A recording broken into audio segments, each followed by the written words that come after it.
Banana.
Had my panic. Had my shit about. Hello, darlings. Welcome on in. I hope you're all having a superb Sunday. Welcome on in. Hello. Sorry. I was about to say I got distracted, but honestly, no. OVR Toolkit fucking crashed as soon as I started using it. I was getting my chat and chat and activity feed on my hand as I usually do, and then started tickling it about. And it's like, okay, what's going to happen? OVR Toolkit just decides, hi, I'm going to fucking crash. Suck you and Matt, Dad. just shits its entire contents all over the floor. Uh, yeah, welcome on in, darlings. Hope you're all having a superb Sunday.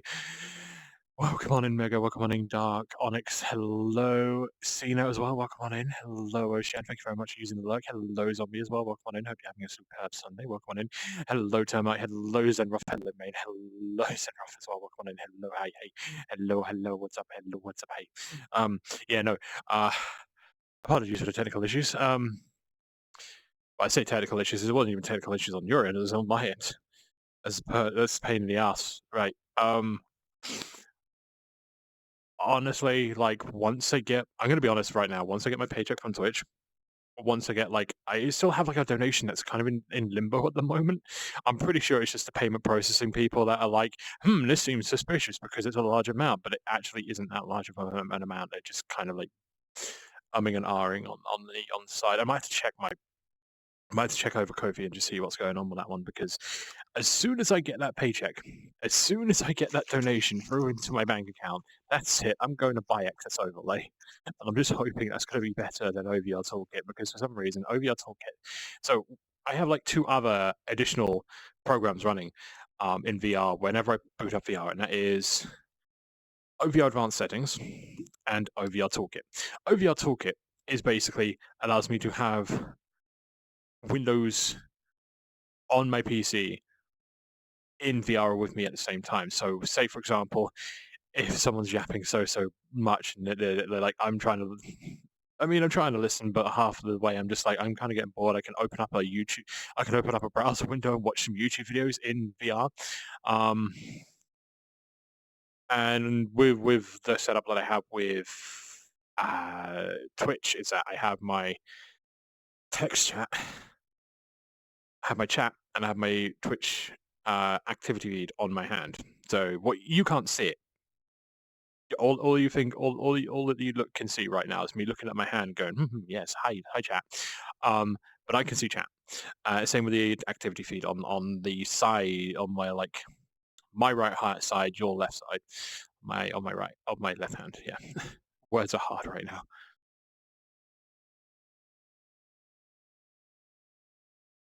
Oh yeah, there's a little bit more sour than I expected. Ooh.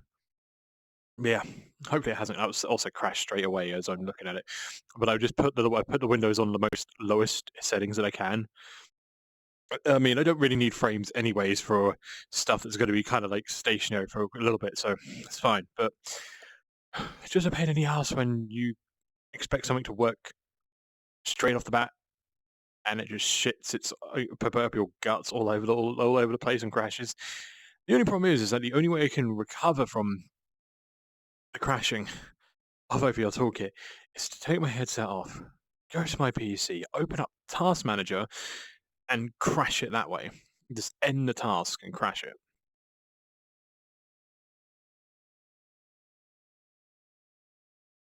Yeah, I've had a kind of semi-eventful weekend. I've had a semi-eventful weekend. I don't know which one to talk about. Maybe I should talk about the negative one first and then go over to the positives. He has physics. I'll just stick him here. Damn it. So, I'll start with the negatives because I do have to owe someone an apology for dealing with my ranting last night regarding one certain game, and unfortunately they were the person who bought it for me. So I'm going to start it with an apology. EXO, I'm so very sorry for what I went, the massive tilted rampage that I went through in your DMs last night. But also thank you for, is that dark or light? What do you think, chat? Dark, light, dark, light. The glow comes out a lot better on the dark, I must admit. You know what? Fuck it, night mode. But I'm also tabbing into the Steam overlay just to make sure that OVR Toolkit hasn't crashed as well. So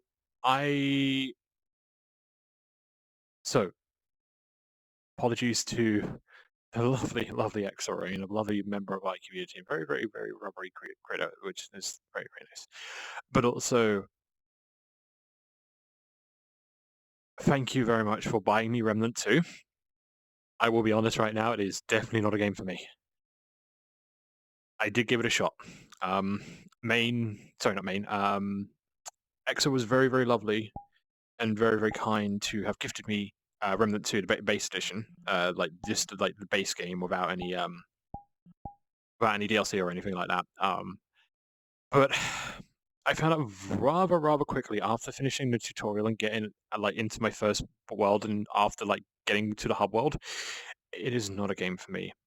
I don't like it. I I have I had some very, very bad teething issues, and I really do think that the devs should have gone back to the drawing board, especially with a good few things. It's also put something into perspective for me as well. Hang on, let me just redo my. So just like slightly higher than the other one. Hang on. Yeah, I think I actually have. Oh god, I have an issue with my trackers now. Awesome. One looks like it's slightly higher than the other, and I'm looking down at my legs, and I'm like, why is one bending and one isn't? I'm like, wait, have I just become like a, has one of my legs gotten bigger than the other? Or do I need to like ask my mistress to put me in the in a rack or something just to like pull that or stretch that one out or something? But no, it's kind of put into perspective something else with regards to a genre that Remnant 2 is in, and what I'm going to call Warframe-esque third person shooters. And I've had the same issue, like similar issues when it came to playing First Descendant. But First Descendant being free to play and kind of copying some very, very iffy, um, very, very iffy things and such, like having to wait real in-game time for stuff to be built. You don't have to worry about that, Remnant. That's fine. Hello, Alice Darling. Welcome on in. Hope you're having a superb Sunday. Welcome on in. You missed my birthday, did I? I didn't realize you had a birthday, darling.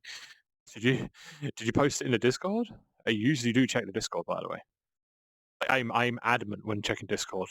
Like when it comes to my Discord server, I am very, very adamant at checking every time that I get a ping, or like every time that I get there's like a new message. So if you want me to remember, or if you want to tell me when it was, Alison, feel free to do so. I will. But nonetheless, happy early / late / on time birthday to you, darling. Yee. Accepted without reading. You're fine, darling. You're fine. No, I found out that those types of games are just not for me. So, and I gotta be honest, I had a little bit of a sad moment when I was going to bed last night because let me get my chair. There we go. Be a comfy, cozy, like yapper. There we go. Birthday's on October 2nd. Oh, happy late birthday, darling. Happy late birthday. Mhm. But yeah, no, I found out like those types of games are just not for me. And there's a few reasons. I always expect gunplay to be a little bit more like involved somewhat, but I always get disappointed. I was disappointed with the gunplay in First Descendant. Disappointed somewhat with the gunplay in Remnant 2 as well. Um, Remnant 2 definitely takes some leaves from the Book of Dark Souls or Soulsborns when it comes to its game design. But it fails with using environment for both storytelling as well as directing the player to certain places. Its map system and its main map system is absolutely fucking diabolical. It is it is so bad.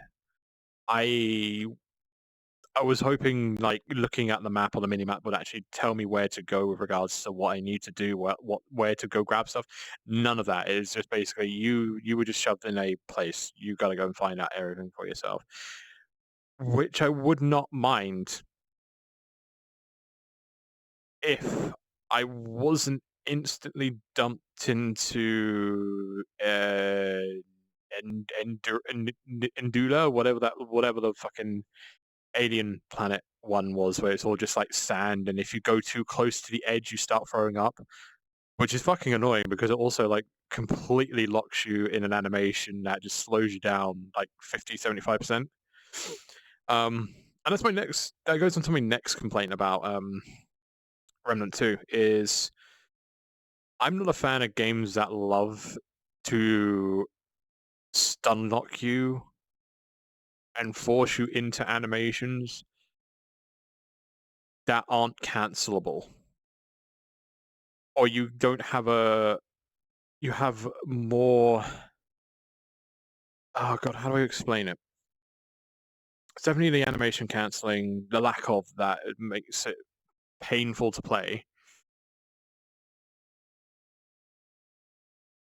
It feels like the enemies also have priority of attacking over yourself, especially in close range combat, especially in close quarters combat. Um, I don't know whether or not I started with the wrong class or like something to do with that. There's no such thing as like it was telling me, oh, it might be this might be a more advanced class. You might want to try something different, or this class is great for beginners and such like that. It wasn't anything like that when I was reading through reading through the characteristics and everything. So I was just like, I'm just gonna play the tank and see how that goes. Um,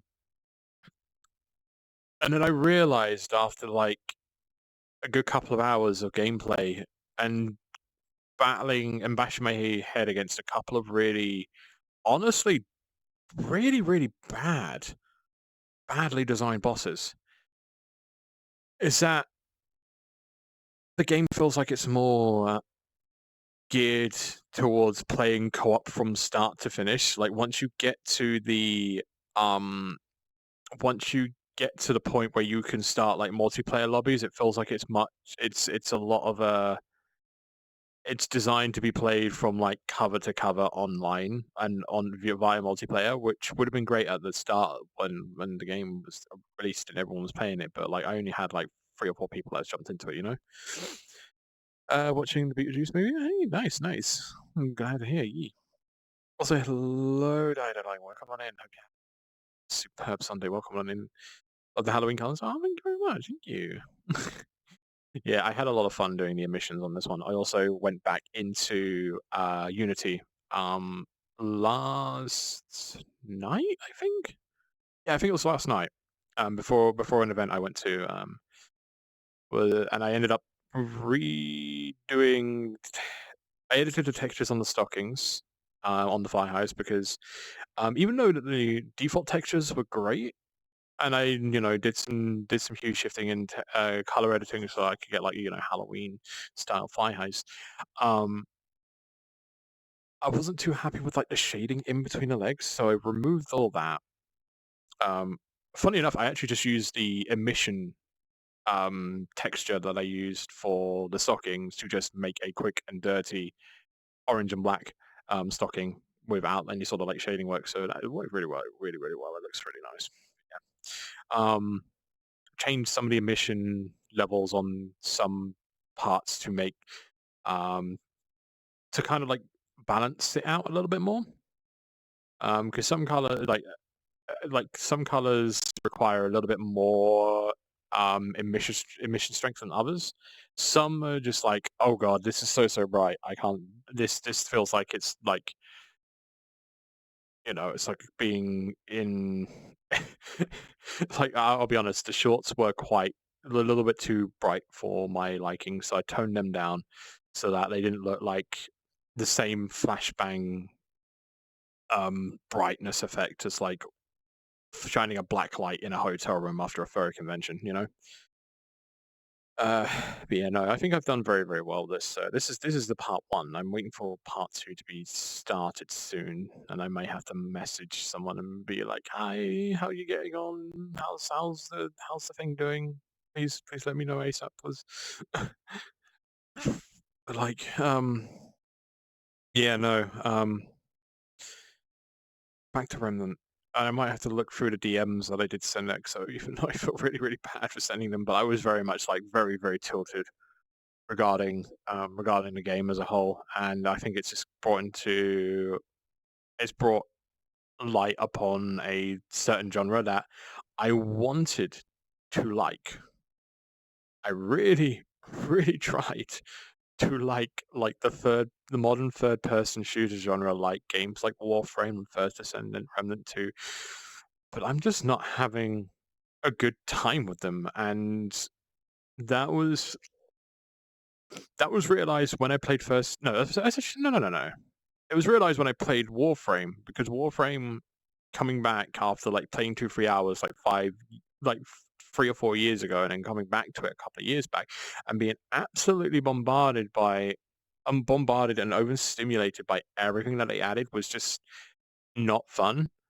Um, so I thought to myself, okay, First Descendant, that might be different. And I got bored before I even completed the story in First Descendant, and was just not like having fun with any of the other classes apart from Bunny or Descendants, or what they're called. So I was like, okay, maybe it's just First Descendant being the being that free to play model that I don't really like, and all that stuff, like, I want to get into Warframe because Vox loves it, but it looks like a grind and very repetitive when I see the community play it. Yeah, no. I've heard like, yeah, people do say it's definitely a grind to play, especially like um making or crafting new like warframes and then getting them up to level and getting all the parts, and that is very much a grind. I mean, I don't mind a grind as long as it's fun and the rewards. The rewards are the rewards weigh up to the amount of hours and the amount of grind that you need to do. For example, Earth Defense Force, which is, I'm going to be honest, like comparing Earth Defense Force to something like Remnant and Warframe is definitely comparing apples to pears. They don't even like compare at all. But again, Earth Defense Force 6 and 5 have a grind, and that's mainly just like getting your armor, or rather your health, higher, and getting better weapons by playing the game and playing it on different difficulties, and then getting the armor to have enough health to deal with some of the hard-hitting enemies in like Inferno and hardest mode. But that's just like the game flow of that is very, very fun, very basic. It's very, very much like you jump in, you play a few rounds, you have an absolute blast with your friends, and then you'll come back to it like next week or the week after, and you'll have the same amount of fun, and you'll do it all over again. It'll be fucking brilliant. Whereas Warframe, I think you do have the option to grind with your friends as well. So like, say for example, if you're all going for the same Warframe, you can just jump into a lobby with each other and go through all of the missions and all of the quests that are required to get the items and shit like that. I think that was almost the same with I think that was actually the same with like, the First Descendant as well.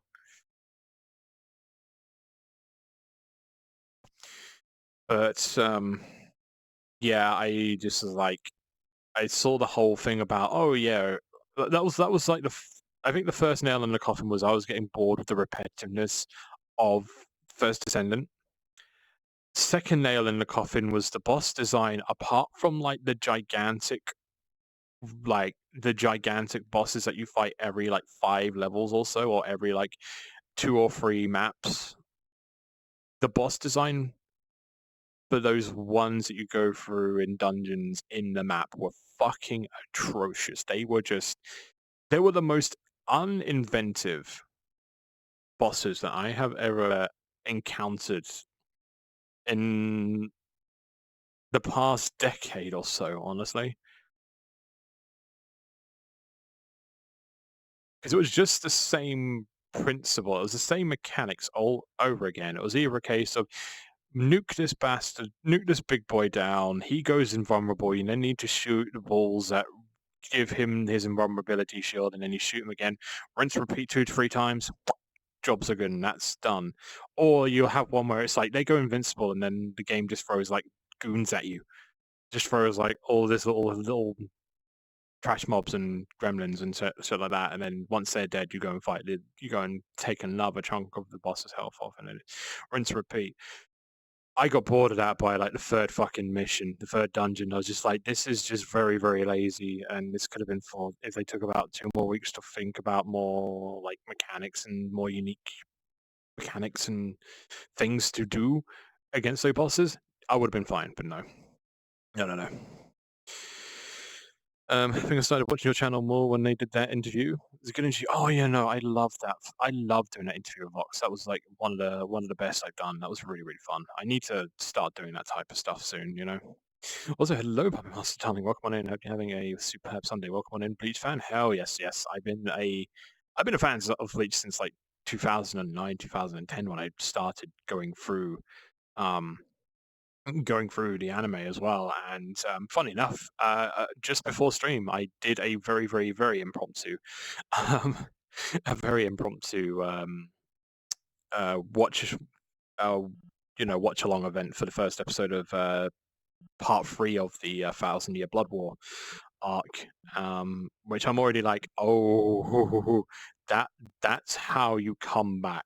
That's how you come back from a hiatus. That's how you come back from like not even a hiatus. It was in production since like they released the last episode of part 2. That's how you come out of sleeping. Just an instant episode like an episode like that was fucking great. Sure, it might have been a bit of a recap, but it was fucking great still, nonetheless. Hello, Raven darling. Welcome on in. Hope you're having a superb Sunday. Welcome on in, darling. Welcome. In that community, so many people are playing, and when everyone is in a voice call playing something, it starts to feel FOMO. Honestly, it depends on the game. I know a few of my friends, especially my mistress Kujin and their lovely, lovely partner Gordon, have been playing Satisfactory. I've been very, very tempted to get into it. I have been very, very tempted to get into it, give it a shot. I just mainly because I'm curious about it, but also it might actually be it might be a game that I'm actually wanting or craving, just something like casual,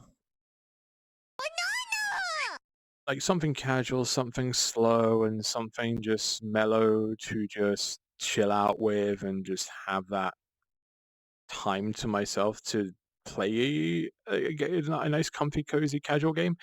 I mean, I do have Stardew Valley in my Steam library, which has been collecting dust for multiple years, you know. Plus, wanting to play a game of Vox and Seraphine. Time to take True, a true. piss. Might not be the best idea to play something just because friends are, though. For me, anyways. I mean, yeah, I will put this on. So I'm gonna on the so there's always like an other side of that dial, which is like I won't play this even if you fucking force me to. And that's Star Citizen. I don't like Star Citizen. I do not like the monetization, the monetization system and tactics that they've used in that game. And for a game that has been in early access for multiple years, probably almost a decade by now, and has not seen a full release, but yeah, I still hear about them being like, "Oh, you can buy this ship for like £100 or that ship for like 70, £60," and I'm just like, I just want to buy a game, and I just, if it comes to like space exploration, um,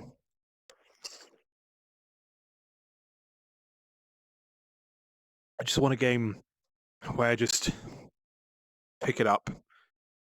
I already have a ship ready to go, and just do what the fuck I want, rather than worrying about like, oh, should I buy what ship should I buy to get a good start on this game?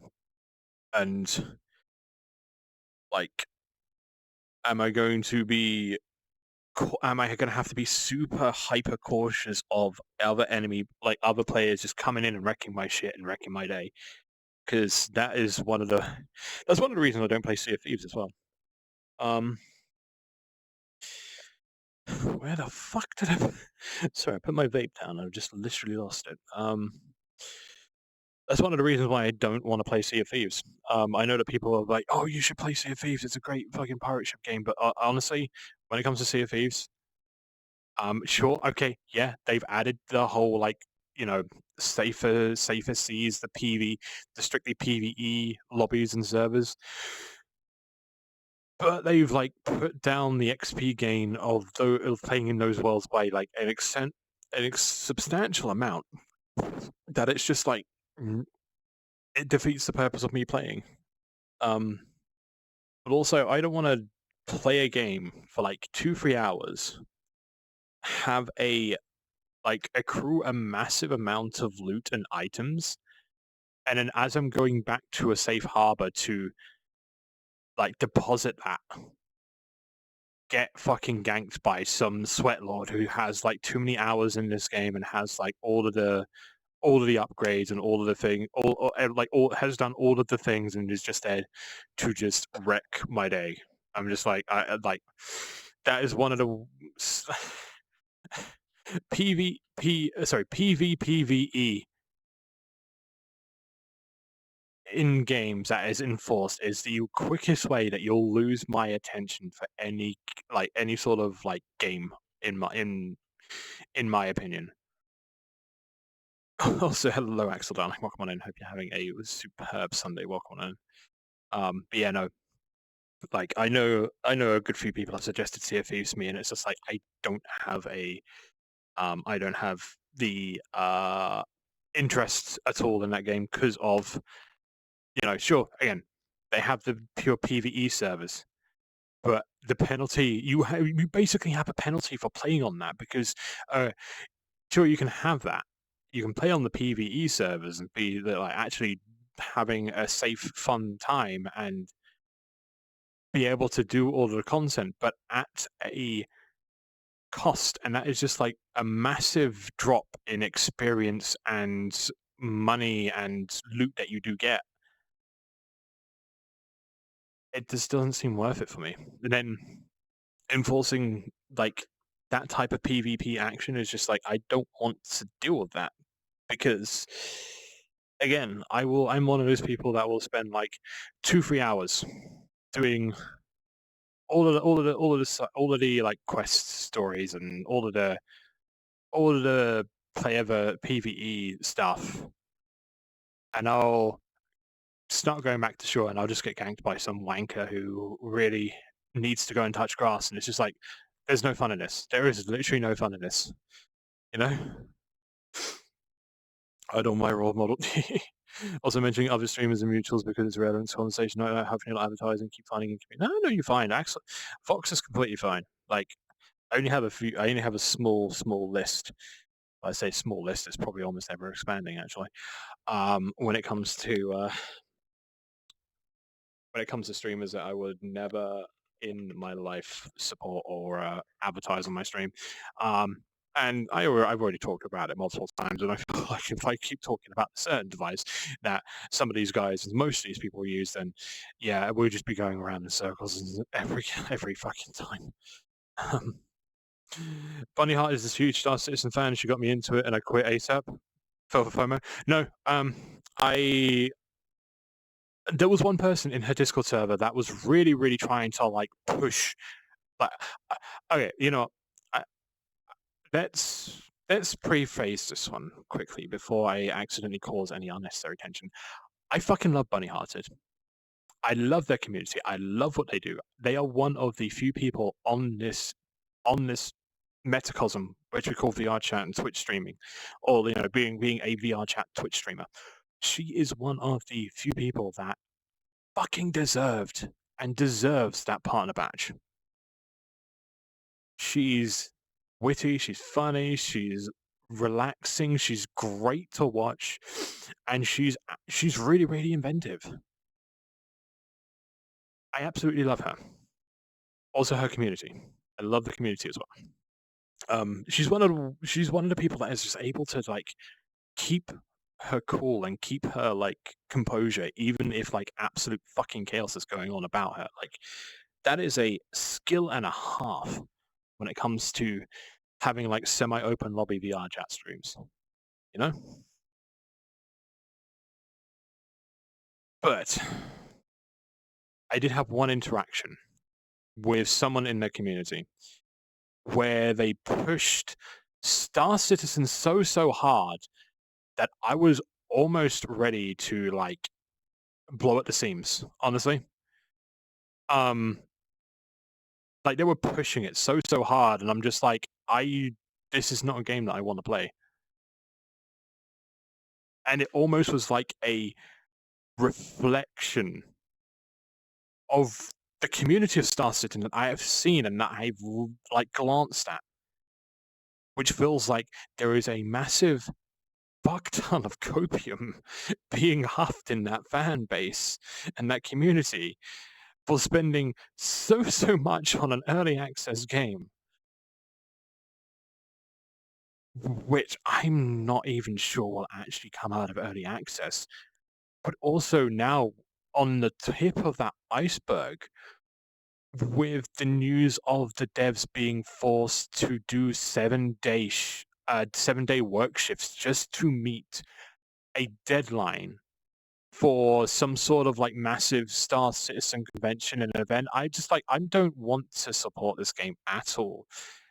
I never really wanted to support the game anyways after hearing the weird and egregious, somewhat egregious and honestly piss taking uh monetization system that they have for the game.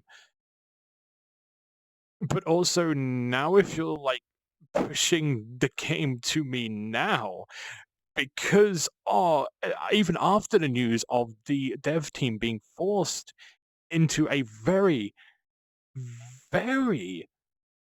negative crunch time, then I cannot in good faith even suggest to anyone to play the game.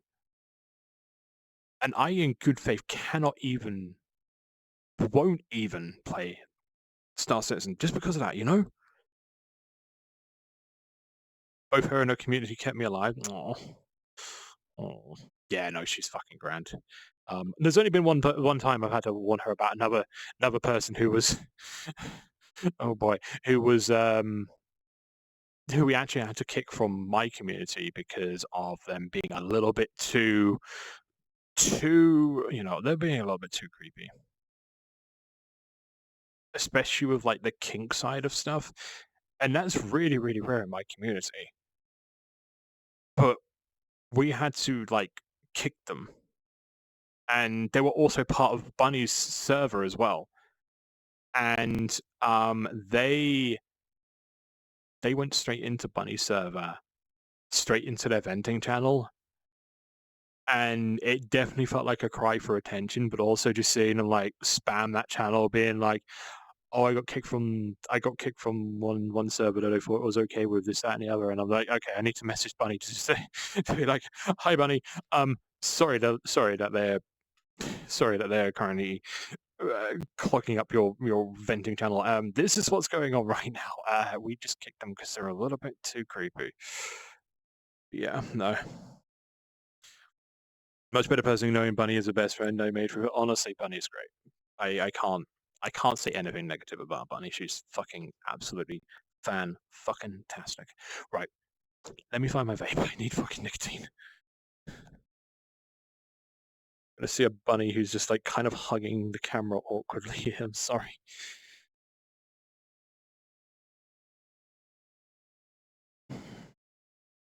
Give me one moment, chat. Sorry about this.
Found it.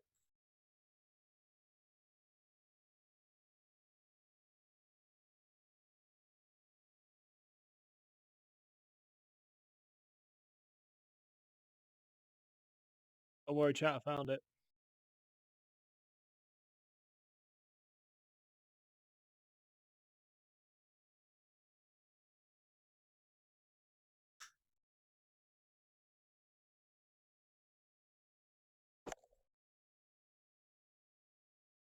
Ugh.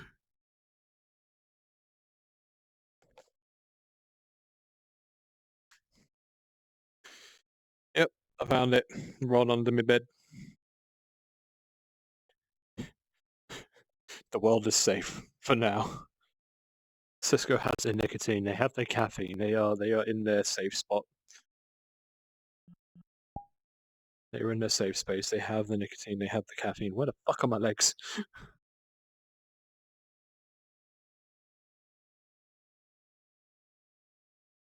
Just gonna risk it with this. There we go. Ugh. Apologies for the delay there. Uh, I might have a little bit of substance reliancy. Not for you guys, but maybe just a little bit. Nah, kid. No, let's have a quick way to chat while we're at it. Sorry, apologies for the delay. I lost my vape. It rolled under the bed. Even Star Citizen can't keep me away from Bunny and her positive influence. Like, no, exactly. Like, no, exactly. Like, um, even with just that one interaction was that person being like really trying to sell me on egregiously monetized space game. I still have a great time with their community and with them. They are just absolutely grand. They're just very lovely. I also even felt that back then so bad. I felt like Jesus, this Cisco person ain't gonna deal with it. No, exactly. No. It's probably also my mistake for like looking at some stuff, but I think it was also I don't know whether or not it was pulled to my attention that they went into Bunny's server and started like having the meltdown. But yeah, no, that was not. That's something that no streamer should have to deal with. Um, and I'm actually going to use this as I'm going to use this little part as a tip and trick for any sort of people who want to do streaming or is like who either who are a small streamer or even a big streamer who have a couple or one or two people that you're not too comfortable or don't get a good vibe with. You always have the option to hit the kick button, hit the ban button for any reason you see fit. Someone's being a little bit toxic, time them out, warn them straight away. You even don't even need to warn them as well. If you feel like someone just does not gel well or does not vibe with your community, get them out. Because the worst thing you want to do is the worst thing you want to happen to you is your morale as a streamer get like beaten down slowly but consistently by such like one or two minor people who are being shits in your community. So take that and just go with it. If you need to slap someone with a ban because they just don't gel right, or something's just doesn't like feel right with them, you are totally free to do so. Uh, I think they even asked me if I knew you and to get unbanned, and I wasn't even in your server or properly introduced to you yet. No, that would have been. I feel like if that would have happened, that would have been a very interesting conversation because I don't even think I knew you from back then. It might have been like after that time that I might have known you, but I know you a lot. Not I know you a lot more now. And that covenant has kind of deepened definitely from a certain issue that reared its ugly head last month. Um, yeah, no, parasocial side scares me, but they keep asking me. People keep asking me to scream because they like some things they say in chat, but it's not as simple as being popular in chat. Could never deal with that toxic social stuff. Was super shy and couldn't approach it. No, that's fine. I try my best to be someone who's super super approachable. like as I usually say as well, when it comes to my DMs, that whole thing about like small talk will be charged at $5 per DM. That is mainly just to be a deterrent for random strangers and random people who may have seen me once or twice and who believe that I'm like a super famous magical idol streamer type person, and I'm just like, and they come in and be like, "Hi, how's you?" And then the conversation just dies like that. That's just basically to remove that, but also, you always have some scammers who will still try it on and be like, "Oh yeah, I can message you," and like, no, no. But any like those who are pretty like those who have made themselves known in chat and in the Discord and have seen me in VR, I'll usually keep an open ear for anyway. So yeah. Also, hello, Dashy darling. Welcome on in. Hope you're having a superb Sunday. Welcome on in, darling. But yeah, no. It was weird as well because like Remnant 2, I saw quite a few of my friends play that back when that was released, and I was like, oh, it could actually be really cool, really cool, really good, really cool game. But honestly, yeah, no, that did not last very long. I think I have like 4 hours played on that, and it's still just not that good. Um, but yeah, no, the boss design I did not like in the slightest. There were two bosses right at the early game that were just like, this is fucking dog shit. I hate these bosses completely. Um, that was the one in the one of them was the one in the hatchery, which I'm like, this is too many things to deal with, and then also consistently damage the boss. Also, by the way, the boss is like a tiny little fucking sproglet cockroach. And your damage with like a shotgun or like an automatic shotgun is just absolute like you're better off pissing on the boss to do more damage. The other one was like a side boss, which I didn't even realize was a side boss because I didn't know where the fuck I was going. Um,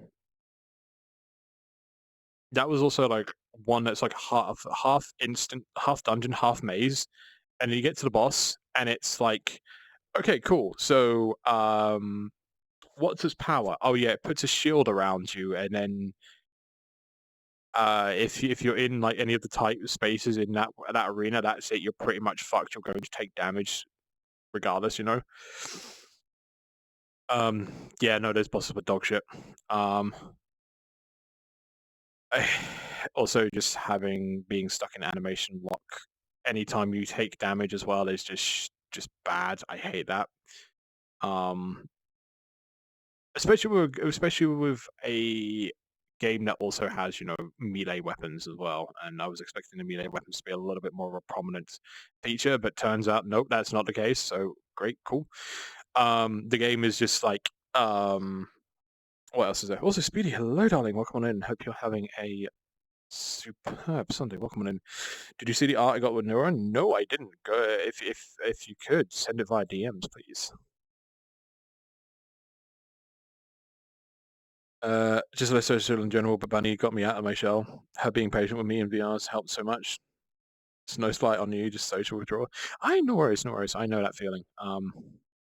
Honestly, I kind of feel that feeling right now because I really haven't had that many IRL interactions in the past 3 months. I've been very much shut in for the last 2.5, 3 months, just due to unemployment. But also like everything just costing money when I go out. So it's just like, well, I can just stay in and you know have the same amount of enjoyment as I would going outside, but I don't need to pay for it.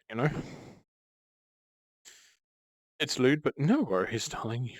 You're talking to a person who's been a furry for like fucking or over half their life. You don't need to worry about it being lewd. Oh, that is fucking hot. Oh man. Oh, that's good. That is very, very nice. I need an actual I need to view this in browser and hope that my window capture is not running. Okay, we're good. Technically still under Patreon access, but I paid for it and commissioned it so you can share. Ah, nice. Yeah, no, this will just stay in my DMs anyways, but oh my god, that is very, very nice.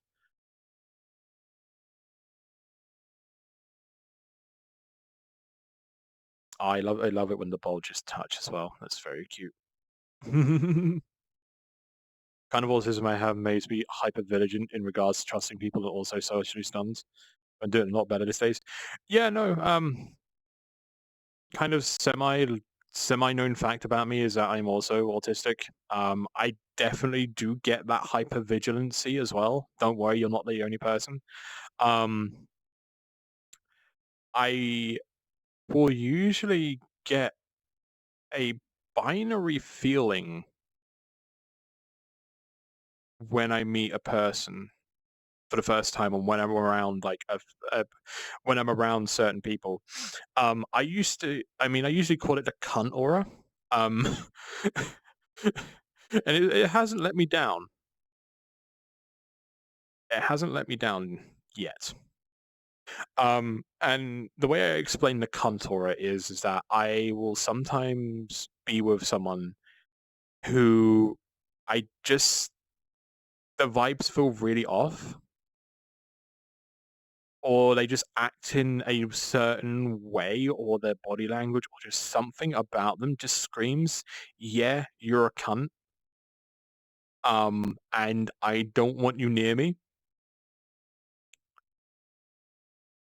I mean, like that's all going at that, that's only like I mean, I want to say a semi-rare occasion, but it has kind of kicked up a little bit more in the past couple of years or so when streaming. But like even if I do have that type of like feeling and sensation, I'll either just like walk away or avoid them, or if they come up to have a conversation with me, I'll just keep it friendly and I'll keep it short and keep it friendly and you know see what else goes on after that. It's a lot of what.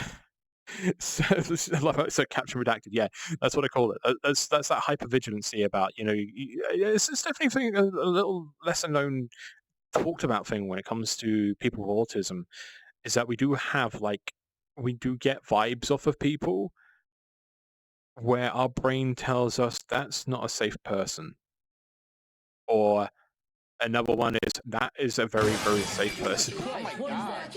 What is that? I don't know. Alex, What? grab it. Grab it. I'm not gonna grab that. You grab it. Get it now. Incoming raid. User. Lord Arthur 999. Power level 1000. Arbiter, thank you very much for the raid, darling. Welcome on in. Hope you had an amazing. Oh, I think I saw you were streaming, and I forgot what I saw a game in the thumbnail, and I think it was either mecha related or it might have been VR chat. Let's have a look. Bear with me one moment. Um, but like, yeah, welcome on in, darling. Thank you very much for the raid. Hope you had an amazing time with Mustardall. Ah, nice, nice. I can't play Mustardall. I get weird sensation. I get weird bodily sensations when I play Mustardall. I don't know why. It's weird. My body heats up and I feel like I'm dying. Um, but yeah, no. Welcome on in, darling. Hope you had an amazing stream and thank you very much for entrusting me with your community. Very, very much appreciated. Oh, it's Mech Warrior Online. That was it. That was the mech game I was thinking of. Yeah, there we go. Edge time. No worries. I'll just sit pretty for a moment. Oh, ad's done. Was that just like one ad and then just like nope? Or is like it just having like ad apocalypse right now? But no, that's a little known thing as well. Like as I was just saying before Alpha rated, there's a little thing in your brain when you're autistic where you can basically your brain will kind of go that person is not safe, or on the other side that you go that person is so safe that I want to be with them quite a lot, as much as I want to, and it feels like there's like no, for me at least, there's no middle rounds. So like there'll be people that I would love to be around quite a lot, and then there's some other people which I'm like, yeah, okay, it's nice to hang around with you a bit. I don't know what else to do, you know. um, yeah, it's autism is weird, but also like yeah, like hypervigilance is definitely a thing that you get as a neurospicy and an autistic person, definitely. Hello, Maddie, darling. Welcome on in. Hope you're having a superb Sunday. Welcome on in. I guess for me, it's like people are able to get past that they are safe thing. I later find out that they end up violating my boundary. Yeah, that also can happen. I feel like it's better to just trust those feelings, you know?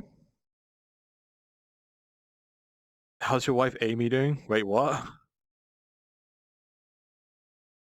I had a wife? That's news to me. As you're talking about Amy Doggy, I haven't seen him in VR chat at all. Like,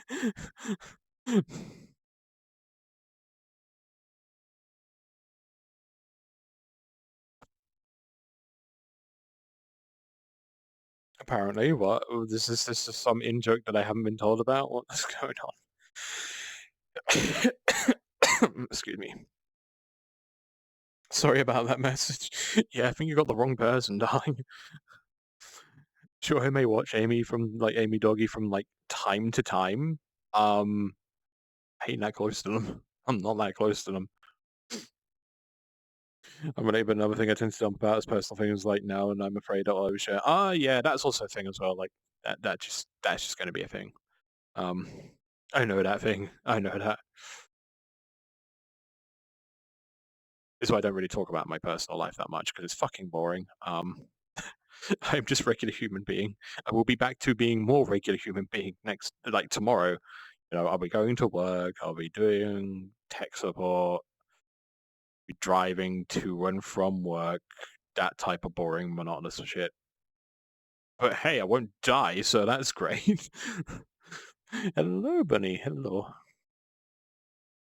No. Very, very lovely little edit you've done to this. Mhm. Oh.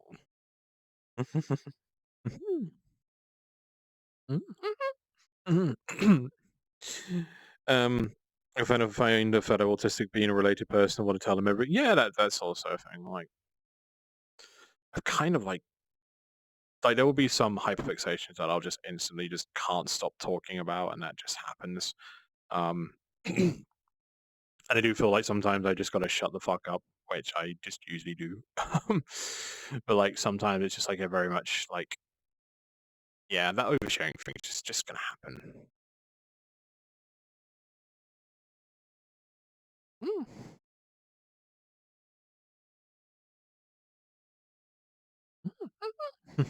Hope you're doing well, darling. Oh god, that okay, that's an elbow. Try that again.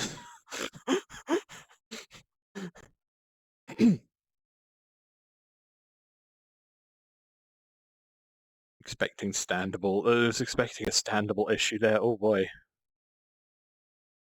Why?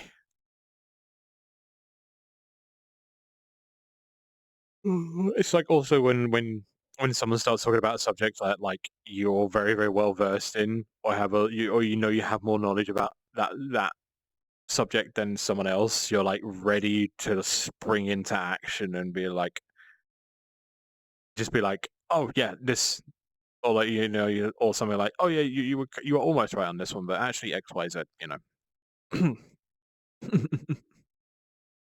Not been in VR forever since.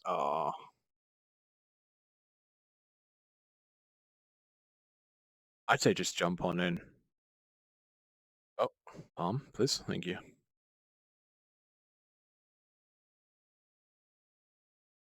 That is a weird issue. I just started bringing my hand up to around here, and it just starts losing tracking. That's not cool.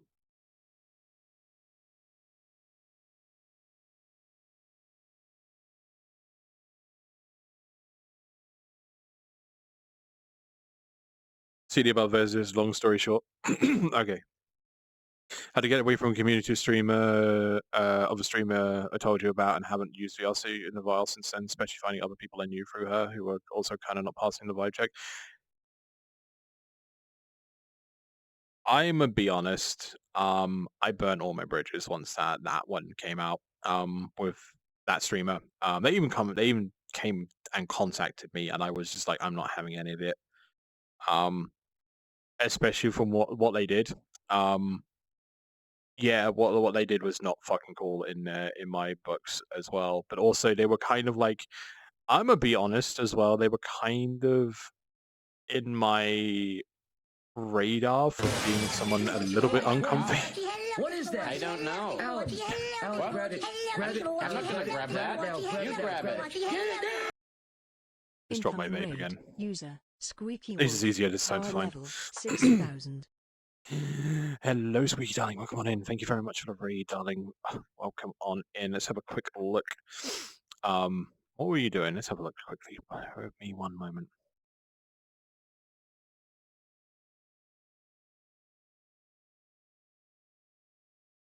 Press button. Oh, Red Dead 2. Wow. Damn. Welcome on in, darling. Hope you had an amazing stream, and thank you very much for entrusting me with your community. Welcome to the Lost Tapes Club. Hope you enjoy your stay. But yeah, no. I will be honest. When it came to that, I didn't really have that many friends who were friends with her, but also other friends with other streamers. Anyways, they can be kind of short. I'll be honest. Sometimes they're very very close, short, distant circles when it comes to like VR chat streamers and friend circles. There's going to be a few that will always encroach on different in different community circles. That's just going to be a thing. I will be honest. The worst thing that put them in they're all right to I should be careful around this one is when they start using a certain device. And again, if I start talking about the device, we'll be back on fucking square one once again. But yeah, once they start using that, I'm like, why do you even need to use this? You already are or were a very, very talented, very, very energetic, and very good VR chat streamer. Why did you need to use such a gimmick device to like try and get more viewers or get more monetization or donations, whatever? Like you didn't even need to. And that was when it just kind of was like slowly teetering over the edge to this is getting uncomfy. But I was like, you know what, I'm just gonna keep going and hopefully they just they'll get bored of it like after a couple of days, like a couple of months or so. And then the bombshell happened.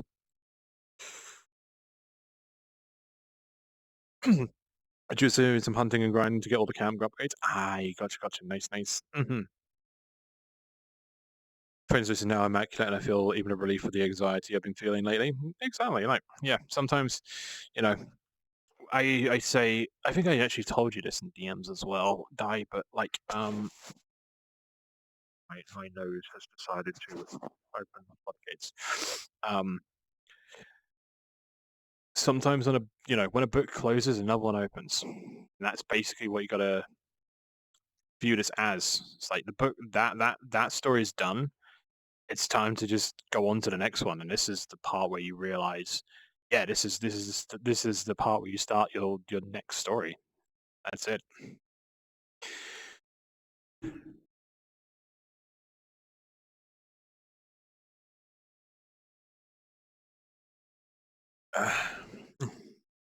Also, might kill a few fun months. Oh, I mean, I already caught one here.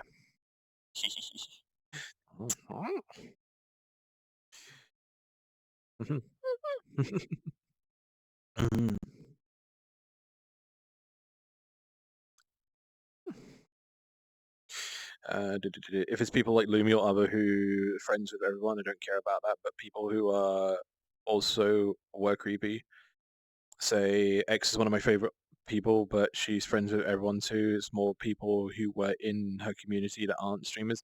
You don't have to pay. It is the thing. Like again, you can pick and choose your friends. If you feel like someone's like doesn't vibe with you, you can just like deny their friendship. Simple as. I definitely feel like I should sometimes take that advice to heart for myself, because There's actually a couple of people on my friends list who were on my friends list, now not on my friends list, that I should have like done such sooner, because it's, even though they seem nice and they mean well, sometimes it's just a case of like you just are off vibe-wise, and that is a concern.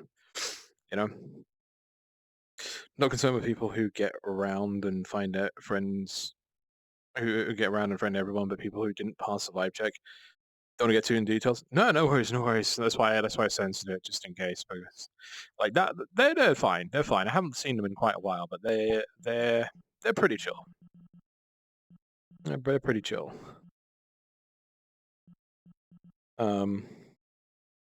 So hello, Raphael, darling. Welcome on in. Hope you're having a superb Sunday. Welcome on in, darling. But nah, I just tend to stay away from those people who just don't pass that vibe check. I mean, even do it on like people. I even do it on like people who I watch on Twitch and such like that. If there'll always be one. If like ever go to a fresh VR chat streamer, especially in the furry circles, there's always going to be one command that I'll do first before I say hi, and that is usually my initial vibe check. And if they pass that, that's completely fine. If they don't, I just go, nope, don't want to see this stuff anymore.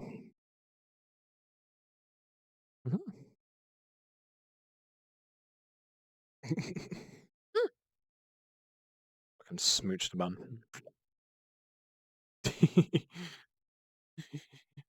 So hello, Gerald, darling. Welcome on in. Hope you're having a superb Sunday. Welcome on in, darling. Good to see you in Halloween mode. Exactly. Well, this is part one. I do have someone working on a texture edit for a avatar base, which will be hopefully done nearer to Halloween. This is just one I did for like the Halloween month, so that at least I have something before Halloween kicks off. Truly, but honestly, I feel like I should follow my friend Flair's Flair's guidelines on Halloween, just because of like, you know how people start, what is it, the shops start getting fucking Christmas shit in September. People start celebrating like Christmas way into like mid-October, end of October, and Flair's just kind of saw that as like, okay, if that's the case of that type of stuff, then Halloween can be celebrated for 2 months, and it takes October and November, which actually is really actually a pretty good idea.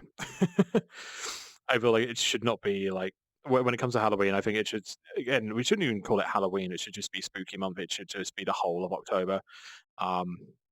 Just because like it's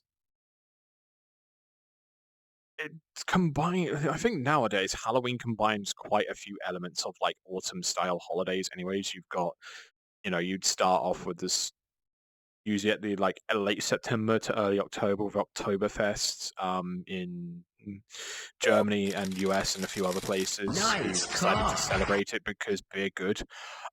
You've also got like the harvest festivals as well, which are starting around like early October, early to mid-October, and then you've got Halloween right at the end. With how putting an urgency just on one day for a holiday is just kind of like a little bit painful. And you know how like other holidays also now take over. Sure, they've got like 1 or 2 days for that holiday, but they also just take up a whole month. I think Halloween should just be a whole entirety of October. And a couple of weeks in November just to push the Christmas nuts back a little bit more, you know? I've got a selfie request. Oh, just go straight in front of straight in front of 8-bit. And one little selfie request. Camera.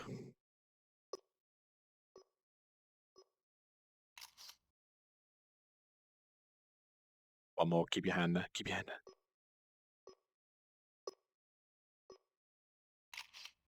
Perfect.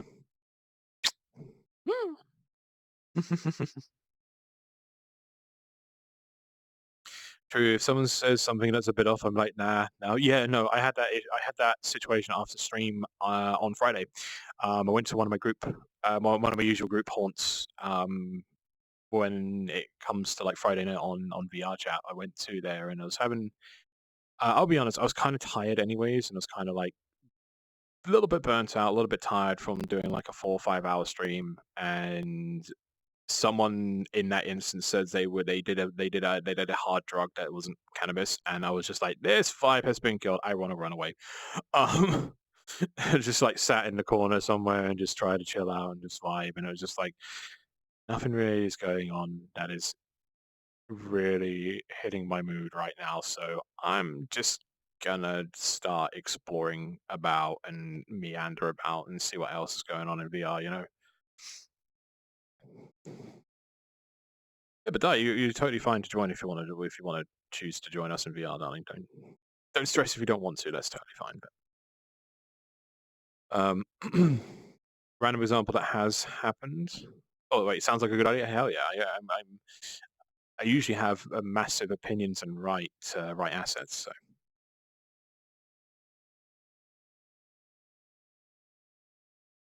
but yeah. Random example that hasn't happened, but let's say someone is saying something vaguely insensitive, I wouldn't even bother now, even if we were friends, just welcome. Yeah, you're totally fine to do that. With regards to like VR chat, at least it's a lot easier in VR chat. You can't really do that in IRL, but you can just walk away. That's one of the best things about like having free will is like, someone says something a little bit too over your boundary or just a little bit too insensitive, you just have the option to just walk away. You don't even need to say anything. You can just walk away. With VR chat, you can just like block them, you can mute them, you can just like hide their avatar, all that type of stuff. Like, I would say the best way to treat VR chat is treat it like any sort of social media platform.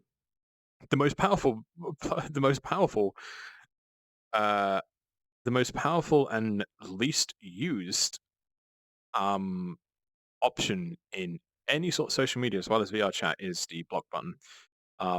If they feel like there's a little bit too much, if their vibe is not cool or they're just being a little bit too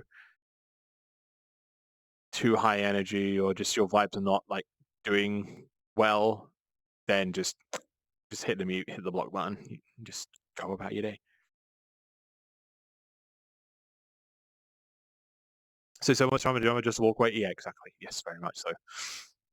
To get back in VR, I just hated that my avatar looks like a child and people friended me for that. Oh yeah, no. We might be able to sort something out for you, keeps me from VR. We might be able to sort something out at least, yeah. We can just turn it into a micro project. Me and Bunny, we'll just turn it into a micro project where we just get die back into VR with something that they feel more comfortable with. One of you avatar didn't realize until now because I couldn't find the public ones. Yeah, I mean you can do. All they'll do for the time being. Hell yeah. Can't stop early Christmas nuts. They're too powerful. I can. It's called mace. Unfortunately, that's illegal in the UK, so I just walk away. Didn't know I like robots and until I became one. Yes, very, very, very, very, very, very hot. Very, very adorable, very hot bunbot right there. And if it's the avatar that I think it is, I already know what type of attachments it has.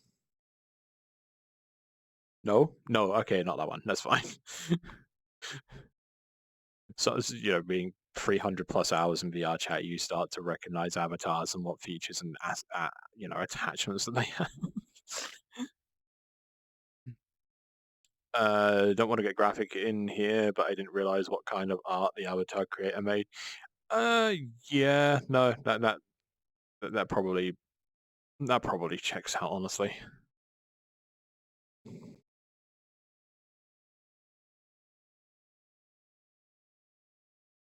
I just stick with furry avatars. Can't go wrong with them. Oh, this is the limited version of the Raru. Raru, but it's basically safe for work with a nice tattoo image. Gotcha. Mm-hmm. That's fine then.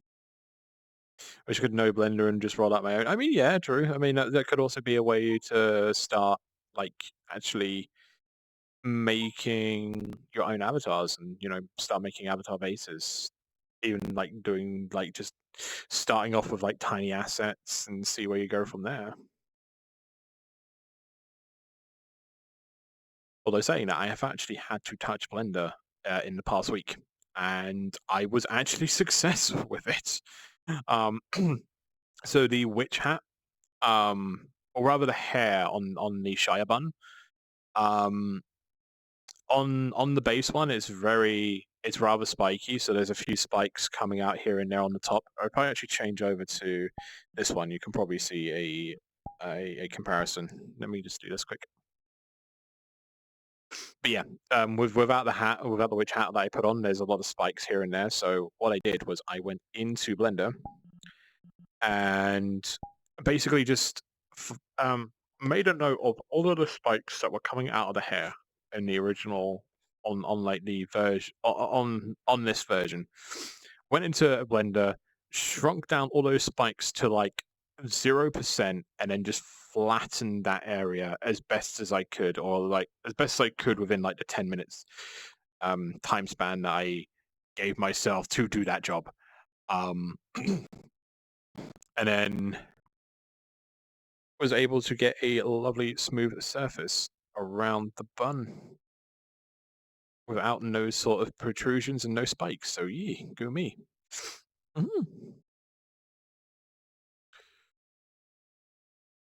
only ever been my Portai avatar. I love it. Yeah, the Team Surge dual Portai avatar is very, very lovely. I might, depending on how I feel and how much time I have,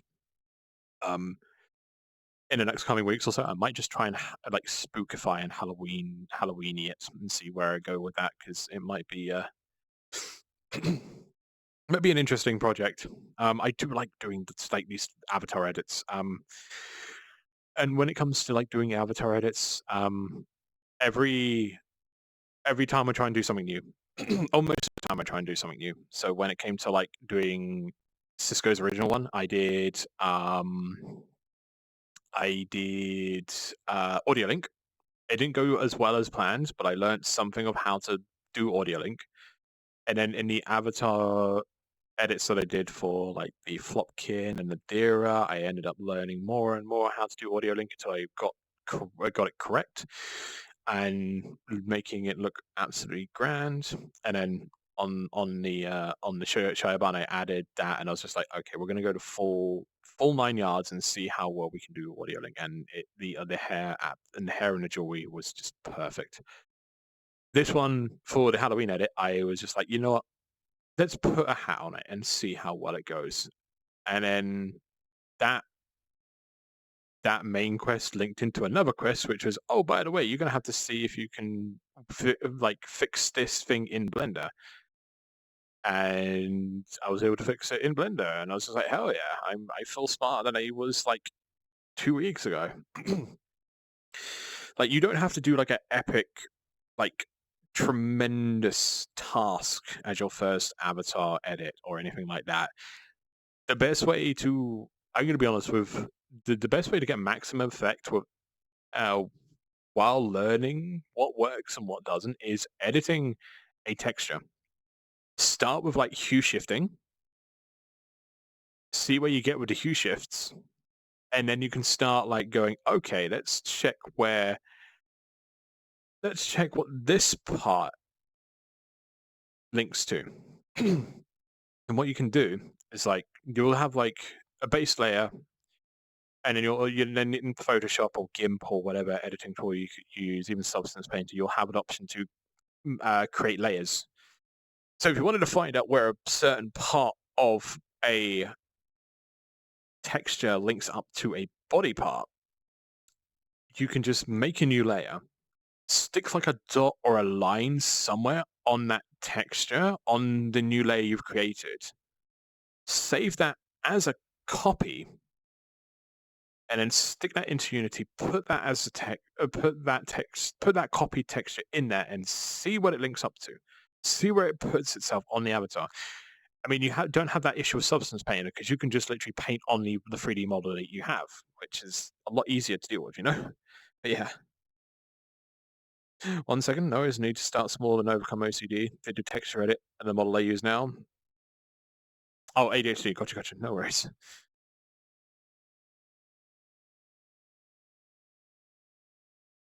But yeah, no, I mean, matte caps are also a great way to play around with textures as well. Like, I'm pretty sure almost all of my avatars usually have a latex matte cap somewhere on there, or something that makes it a little bit more shinier. Again, the Banui always had a latex matte cap because I wanted it to be like more pull toy-esque, but people still seem to mistake this for a gummy bun. I'm not too sure. I'm like, maybe I should just rock with this and stop correcting people and be like, yeah, I'm just gummy, rather than like latexy or pull toy-y, you know.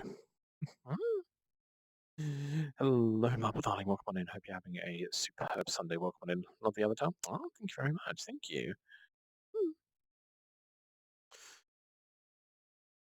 But yeah, just fuck about and find out. That's the best way to learn sometimes. There will be times when you encounter a problem that is like way out your skill level, and you will have to ask, and you don't have to feel guilty about asking, because you know it. You will need assistance. You will need help, and there will be some sort of weird edge case. But someone out there has probably had the same edge case, and it's probably one of your friends. So shooting them a message and being like, "Okay, this is what the error I got in Unity. This is what's happening. What's going on? Can you help me with this?" Like the amount of help I've had from like Blind Streak and Deceptor and Amcubus when I've been like editing avatars and doing like stuff like contact receivers and animations and stuff like that has been tremendous. And even to the point where I end up accidentally forgetting some of that stuff.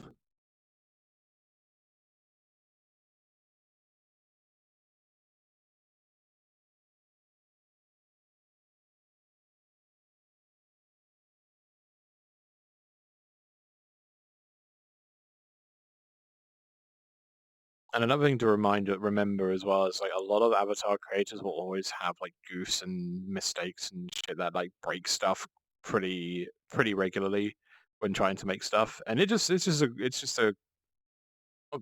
a factuality of just creating stuff that sometimes you'll make mistakes, sometimes it'll be catastrophic, but it also might be funny in the catastrophic way that you may add it into the avatar.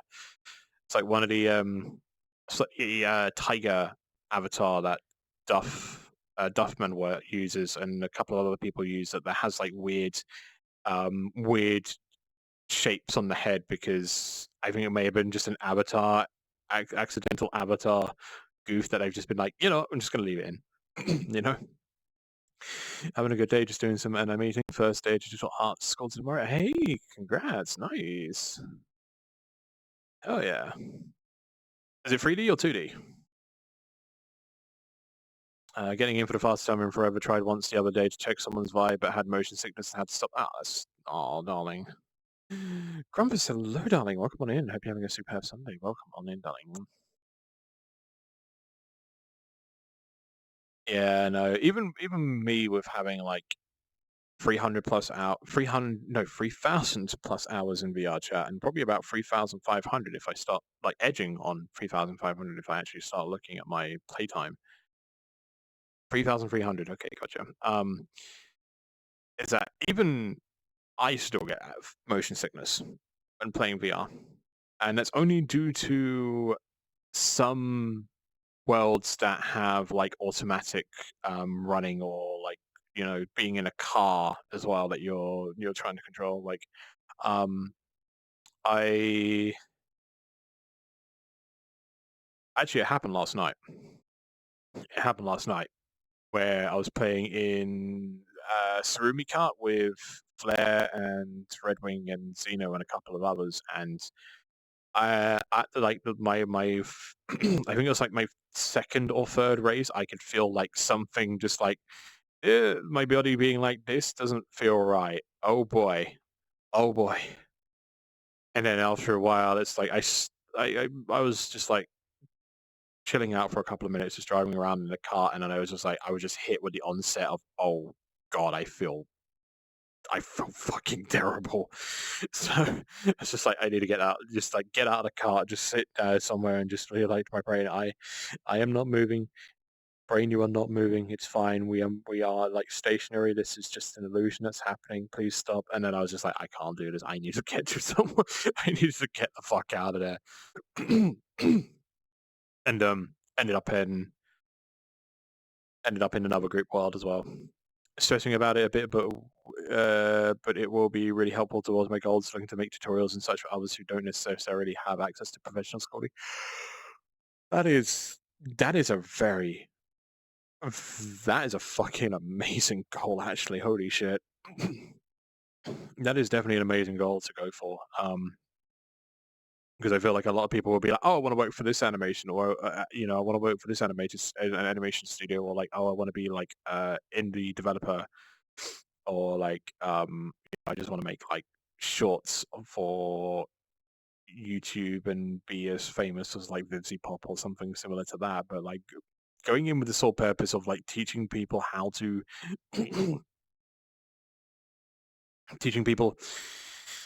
animate from scratch with something like I was going to say Maya, but Maya is basically Blender but professional.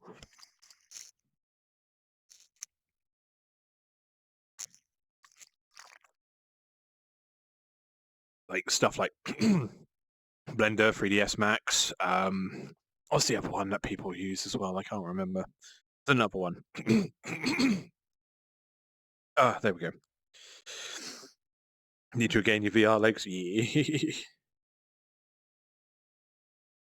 Exactly. My school covered textile printing, 3D modeling and animation, sound and video editing and effects, stop motion, tons of things that might be useful. Hell yeah.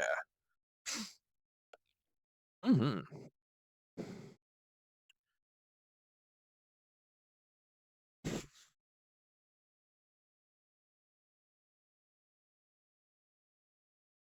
And depending on like if you wanted to do more advanced tutorials and such like that, you can also monetize that. You have like animation like make your own animation courses on stuff like Udemy, Skillshare. Oh, there's another one that I was thinking of that's kind of like Udemy. I can't remember. Yeah, that's also a good way of doing it as well. Like if you wanted to go into monetization without like worrying about YouTube, exactly, that's the end goal. Hell yeah. Hell yeah.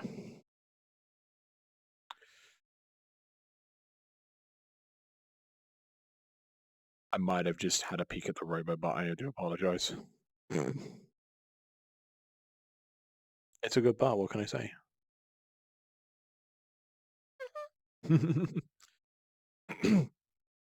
God, I love this. I love the smug face on this one. It's really, really nice. Just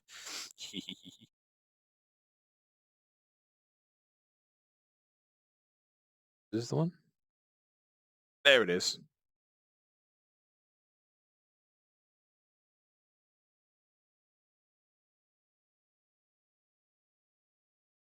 And here's the thing as well, is like if you get good with like Blender, you can also start doing animations for it within Unity. You can start doing animations for video games, start doing stuff for VR chat as well. Like there's going to be a few people that would pay a good amount for like animations for their avatar for stuff like third person worlds where you can actually see your avatar move and such like that. For example, like the MMD worlds, like those are particularly popular, even though they're not my thing. They are particularly popular because they also show how the avatar would also move, and to show if their weight painting is also like on point or off point. You could also do like and dance animations is always a thing for VR chat, but also like just other things as well. The world is your animated oyster at this point. Luckily, my school has partnerships with conventions, YouTube, Google, Unity, Ubisoft, and a lot of opportunities. Hell yeah! Oh yeah. Maybe not Ubisoft. Maybe not Ubisoft, but the rest completely fine. Yeah, hell yeah. I have my own gripes with Ubisoft, and honestly, seeing them slowly go down the toilet is sweet music to my ears.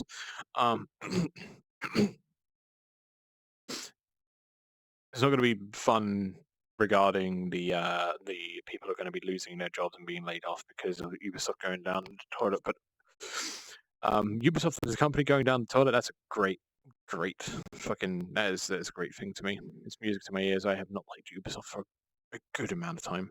I always had preference towards illustrating animals, started with all Disney films, but I'm adapting. Oh.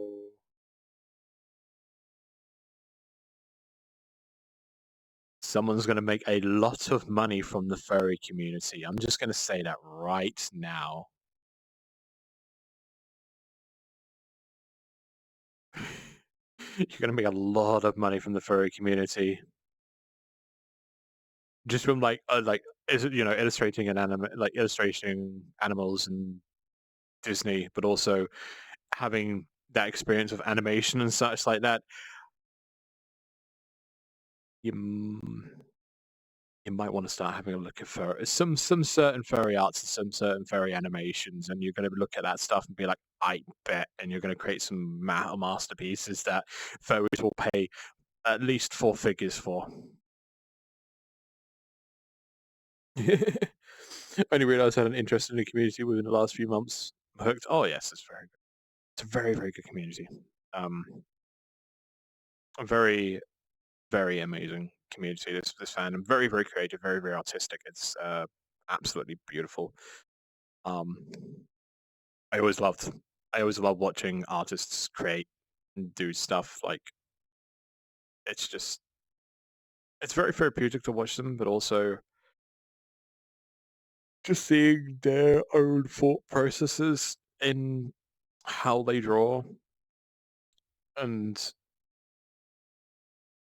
how they draw and how they work and go about certain things. Definitely took it off a month, but I nearly doubled my own persona. Hell yeah, congrats. I think I've done it again. I think I lost my fucking vape.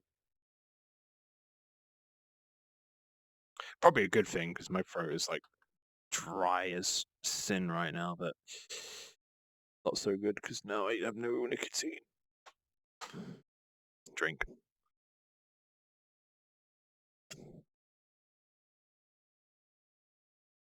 That's also an issue. I'm dry.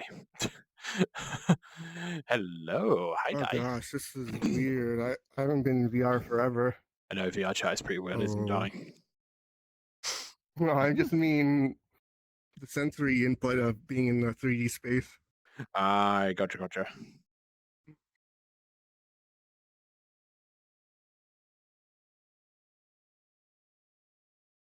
Actually, Di, can you quickly speak for me? I just need to do a quick sound test on VR chat on my OBS. I forgot to do that.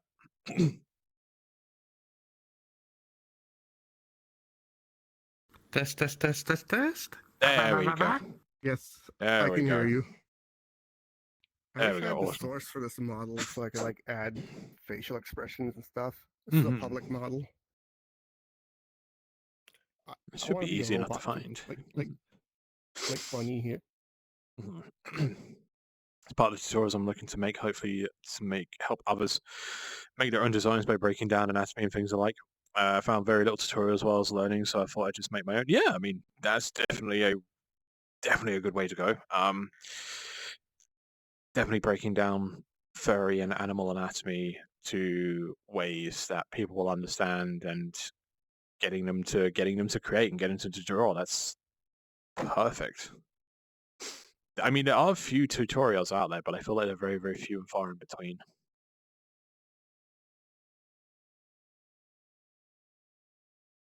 Feels nice to be in VR with people I can trust. People I'm comfortable around.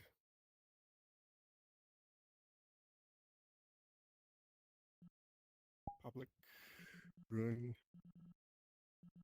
Yeah, but I want something more androgynous.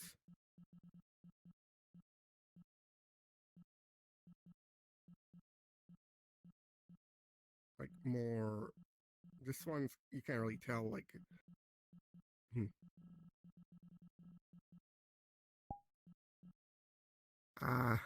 Even check what they were It doing. actually feels good to be around people I actually feel comfortable around. That makes all the difference in this game. The hardest part is always finding Removing finding friends like at the same time. Once you find that good friend circle that you can just explore and yeah. chill out and I just just added a bunch of people, even if they were kind of skeeving me out. And that wasn't a good idea. know. I always think that a lot of people treats their VR chat friends list as like a contact book rather than a friends list. Hmm. I would rather it to be like a followers list or a follower and following list. Yeah. Because that's what it more reflects than anything. Sure, you still have that two-way street of like you send if someone sends you a friend request, you still have the option to deny it or accept it. But I feel like a lot of people just use the friends list in VR chat as more of a contact book than anything, rather than an actual friends list.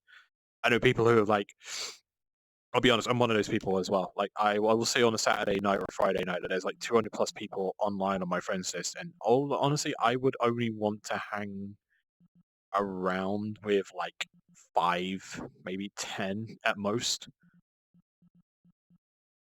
and that's just how it do be, you Yeah. know. I had a habit of just anyone who like showed me any kind of affection, I would just add them, which has worked because 8-Bit Bunny is a good friend. But Yeah. apart from anyone else, I've done that too. They've just turned out not to be great.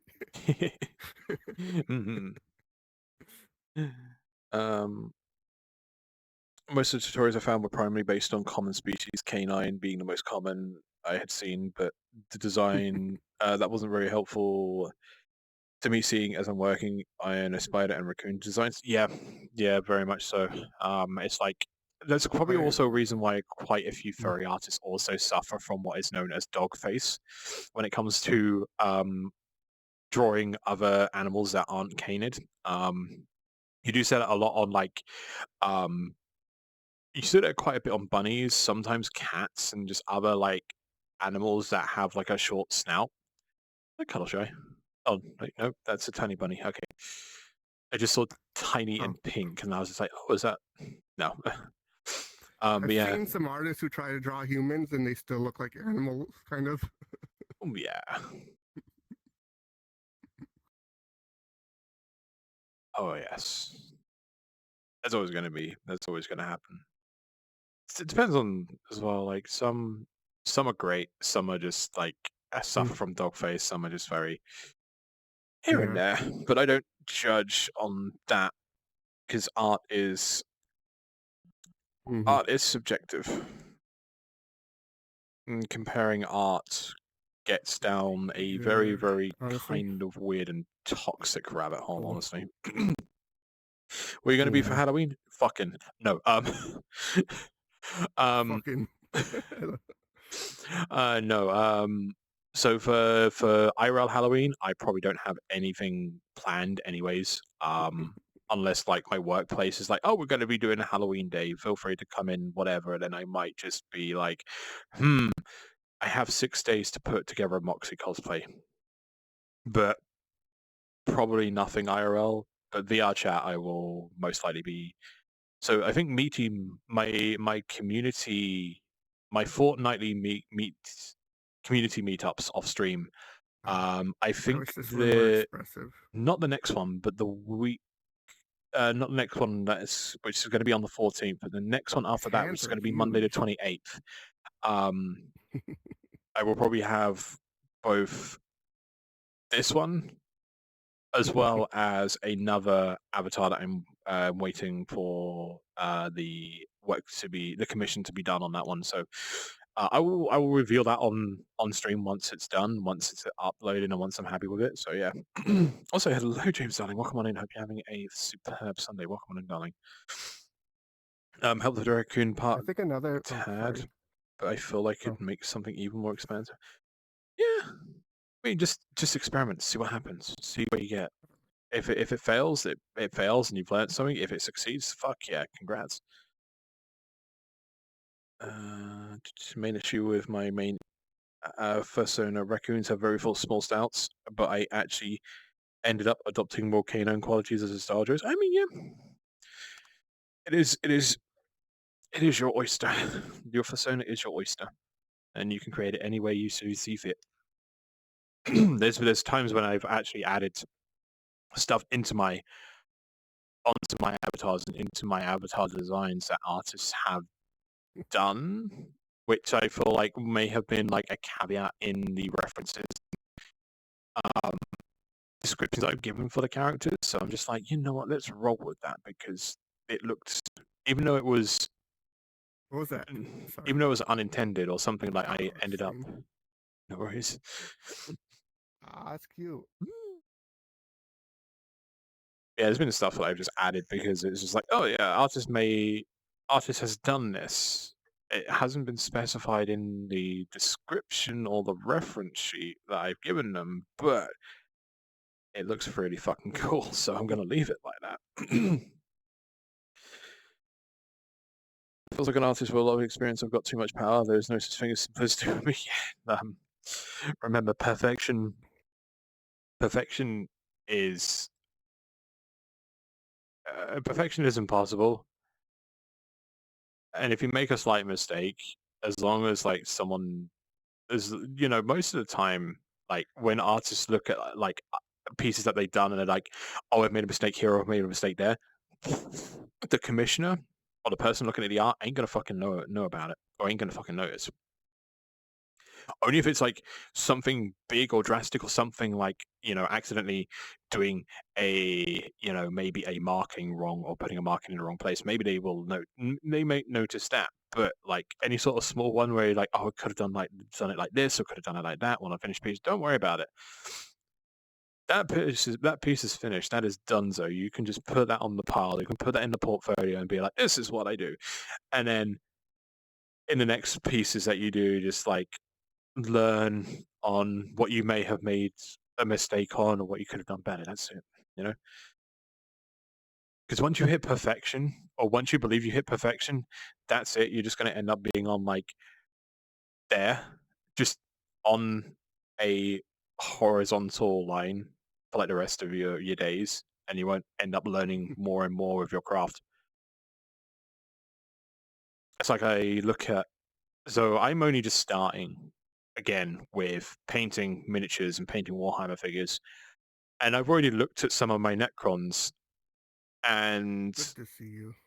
I'll look I know at it's been a them. while, but Even I've the just Space been through a Marines lot that I've lately. done like a couple of years back as well. I'll look at them. I'll pick them up. I'll look at them. I'll look around them. I'll be like, okay. So for No example, the gift. Necrons, I could have been like, okay, I could have done the rusting a little bit more after the non-oil, and maybe did a little bit more of the rust effect and make them look like they've aged Gift. more, or like with like the plasma rifles or the quasar rifles. God, I'm turning into Jonathan once. Is it a Steam gift? No. I need to. But no, yeah, you just start looking at that type of stuff, and looking at my miniatures and being like, okay, I can do the rust a little bit more, or like the quasar weapons or such like that. The plasma weapons, I could have like done a little bit more, brought the glow effect out a little bit more, that type of stuff. Because once you've hit that perfection, once you've hit that like I rut didn't of even perfection, realize. that's it. It's Thank kind of like you. it's going to be hard to get out of, but you end up not learning that much from it. Then the thought I struggle with, I tend to hyperfixate on little details when no one even notices. But I'm getting better at being Sorry more it's been lenient so with long. myself.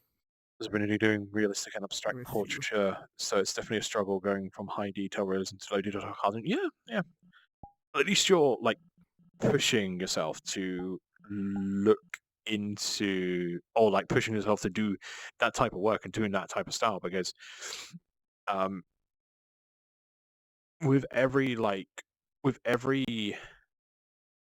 piece that you do, you'll still learn little by little of what you can change, what you can improve on, like what else can be added, what can be taken away, that type of stuff. And you know what? The one thing that I learned about of like the mantra of like fuck it, it's good, or it's good enough. I did Blue Knot. Thank you so much. You don't have to. And I would worry. Like that's one of the things that like a lot of Blue Artists end up worrying about, is like doing their stuff as almost perfection and such. And I'm just, and then you start getting into that rut of chasing perfection and wanting the most perfect balloon art models and such like that. And it's just like the people who are receiving that ain't gonna worry about them. Not because of children, but um, mainly because I think I am. they don't know the What's art the way you see it. They will see the art as a There's the Steam, right? amazing fucking creation. They will see their ideas, their characters, their scenario put to life, and they will be absolutely Do I get it absolutely now, astounded or- by that. They will love that to bits. Kind of the same with Blue Heart, you know, they say, "Oh, I want a dog." Boom, here's a dog. Sure, you could have like started looking at that basic balloon dog and be like, okay, could have done the ears like, could have done the ears a little bit longer, could have done the ears a little bit shorter. I could have used a pinch twist here. Maybe changing the legs up so it's a little bit, you know, stuff like that. But if someone is happy with what you've given them, or is like ecstatic with what you've given your job is done. You know. Noticing though with my cartoon art, I have a proportion issue. No matter what I make it, it ends up thick. That's not a bad thing. In my books, that's a good thing. It's like, oh, you can draw thick proportions. Hi, Cisco Clown would like to know your location. I mean, I'm not mad at it, but it's hard to change. Yeah.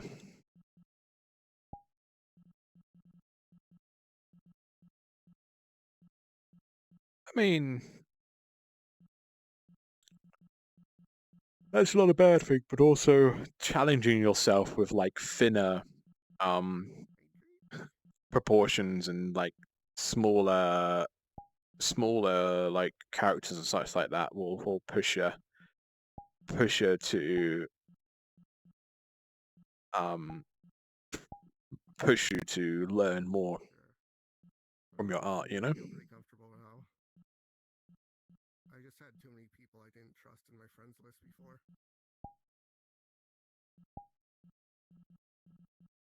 Wait, filtered world? Wait, what is this? Oh, it's the content gating settings. Gotcha. Okay. So I was seeing that like right then. It was like, wait, the fucking content filtering actually works in this game? Holy shit. Damn. Wish I had full body.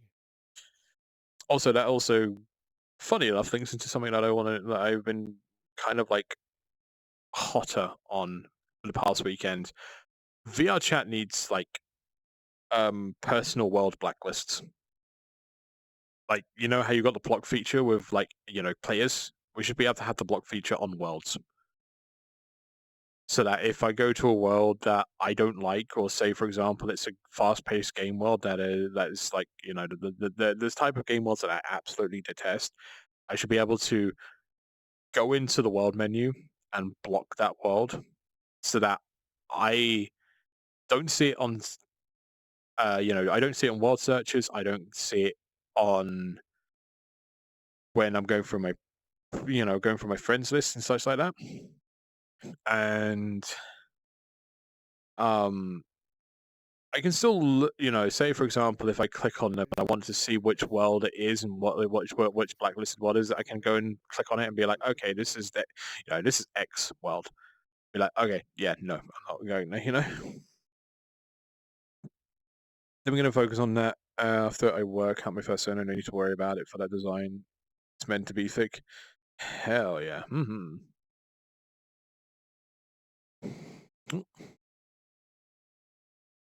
Mm. I know why.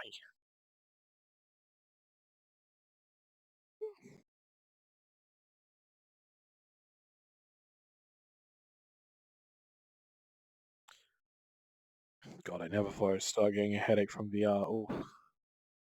Is that from the caffeine or is that from me possibly dying? Hey, did I put my headset on a little bit too hard today? I might be fine. I might be fine. Hmm.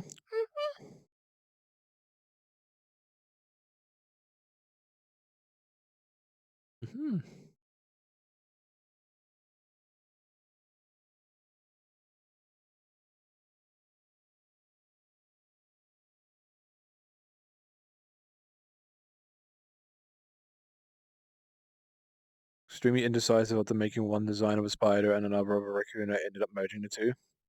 Didn't know how it would end up, but I really love it. Hell yeah. Also, it's really unique as well. There's a lot of things like, as much as I like a lot of the designs in the furry fandom, there definitely seems to be possibly a little bit of a lack of pure uniqueness when it comes to species, but like having that hybrid of like spider and raccoon would be actually, I'm kind of imagining it now and it actually looks really, really fucking cool. Hell yeah. Mm-hmm.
Okay, I'm in open beta now. Sorry, just having a quick read of something that's going on Twitter. Okay, I got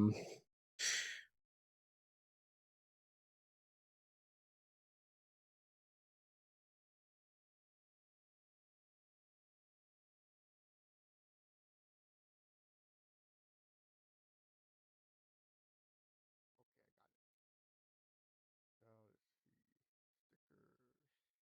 Stickers. Custom. Oh wow. It's like see it the counters Ear voices. just spray paint stuff. That's Daikon bringing it back. Okay, gotcha. Actually be I was just reading some stuff on Twitter. I imagine like public worlds, people just vandalizing things. Because I got kind of engrossed into this because there's like an official announcement from Bandai Namco about some stuff. Hello, Farah, darling. Welcome on in. Hope you're having a superb Sunday. Welcome on in, darling. No, I just had a I was going through my Twitter feed and there was a quote tweet from Arcade Random posting, which is one of my most favorite Twitter accounts actually, because it's all just arcade stuff. I know there's been an announcement regarding a tournament in the Tekken World Tour series of tournaments this year about someone getting disqualified for being outside of a country eligible for tournament play, which is like, that's kind of counterproductive for a fucking a tournament series called World Tour. It's a little bit on the shitty end there. Hmm. Wanted something that was creative but also somehow symbolic to myself. I think raccoons are adorable, but its designs after the fiddle spider, which nearly ended my art career 3 years ago after a bad bite to your hand. Oh, fucking hell. Oh, God. It definitely has a bit of loyalty to design. Oh, yes, definitely.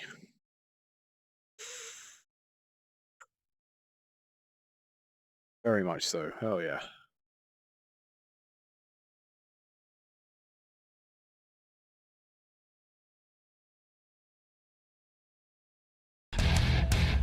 Oh. If rabbits had jobs, would they be paid in carrots/carrot cakes?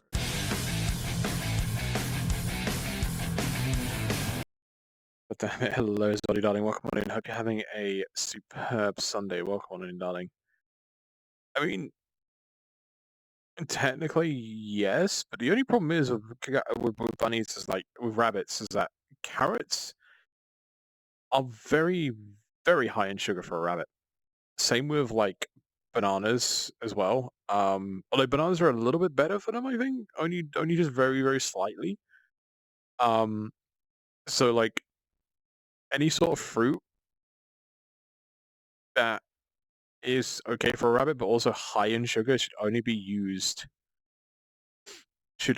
be given to them in very, very small quantities and only as a treat.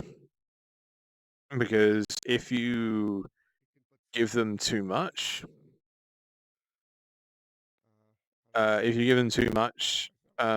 too much carrot or too much banana, they will have dietary issues, but also they can get diabetes.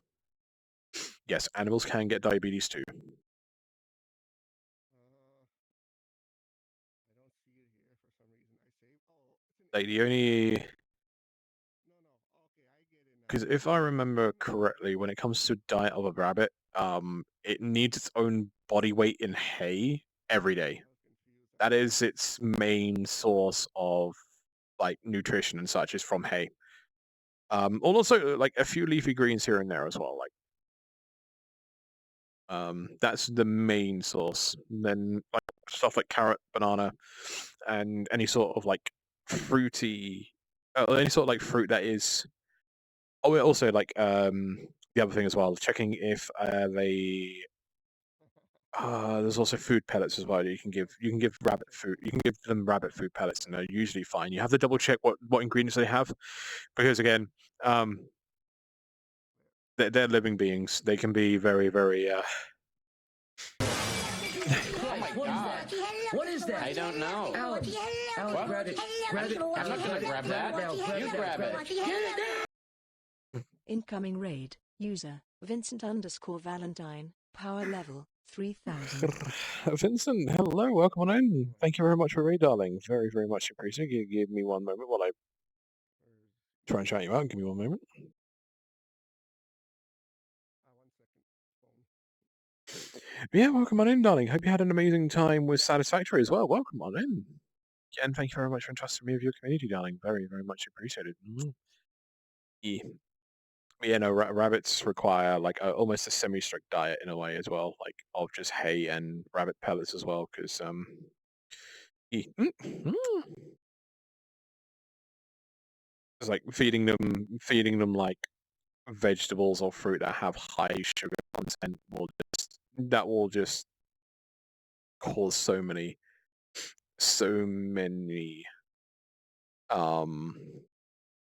issues with their dietary tracts and their body very, very early on. Also, I'm pretty sure like most rabbit hutches as well that are provided from pet stores are also like fucking not fit for actually having a rabbit in as well. Like rabbits need space. They need space to frolic and run around and such, you know.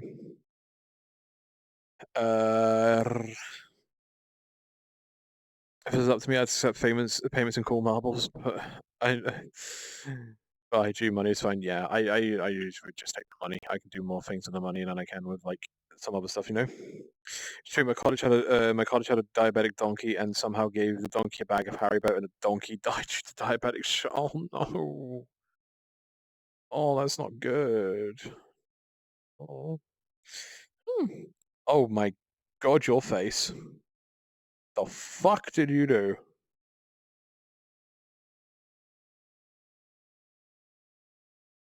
Couldn't wait for the waffle, so you just slammed your face in the waffle iron. Oh. My lord. My brother unlimited. Also, still can't get access to the Discord server. Did the rules and put everything in the about you section. The thing is the about you section is just an optional thing. You just, unless the bot has shat itself once again, you just need to read. You know. Satisfactory is infuriating me, but I need some lunch. Label like, no worries, Vincent, darling. Thank you very much again. If you need to go run off and get some food, get some water, get some rest, you're totally fine to do so, darling. Thank you very much again for the raid. Am I finally crashing? Am I finally going to sleep? Which is good because I do have work at I think my start time for work is 8:30 in the morning. So I'm gonna try and get there and hope that the traffic doesn't fuck me in the ass, but hopefully it shouldn't. So I'm thinking to myself, okay, if I get up at 7:45, out the door, should be back at work by closer enough to like earlier than half 8. I should be fine. But this is going to be an absolute fucking shock to my body because like the last 2 months or so, I've been going to bed at like 2, 3, 4 a.m. I was like, okay, when are you going to go to bed? I'm going to go to bed at midnight. Body is like, you're supposed to be awake. It's like, no, I need to sleep. Like, Cisco, you got up at 1 a.m. today. You got up at 1 p.m. today, not 1 a.m. Jesus. I mean, I would have probably actually gone to bed at like 2 a.m., but I was like, oh, you know what? I'll give this Remnant game a go, and then it's just like, okay, I had like half an hour in the tutorial, got completely overwhelmed. I was wondering what the fuck I was supposed to be doing, and then I got into the game itself, and it was like 1 hour of actual infuriation.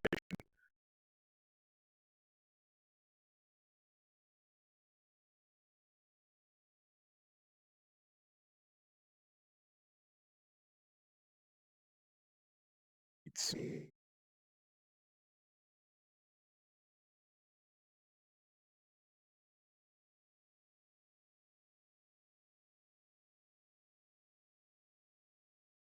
totally not totally not just drooling over that art piece that Kitty dropped to me like an hour or so ago.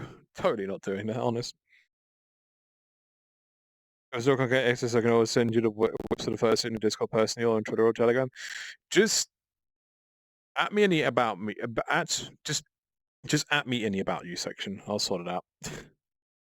Gonna have to put a lot of consideration into whether or not I'd like to commission a fursuit or make it myself. It has a rather complex design, so I'm in between about my options.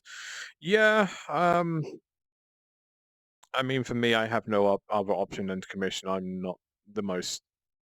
I mean, I've made a few cosplay props, but that's about it. Like going from making a few like small cosplay props to like a fucking massive full body fursuit is just like an absolute leap, and I don't think I'd be able to make it perfect or do it justice, you know?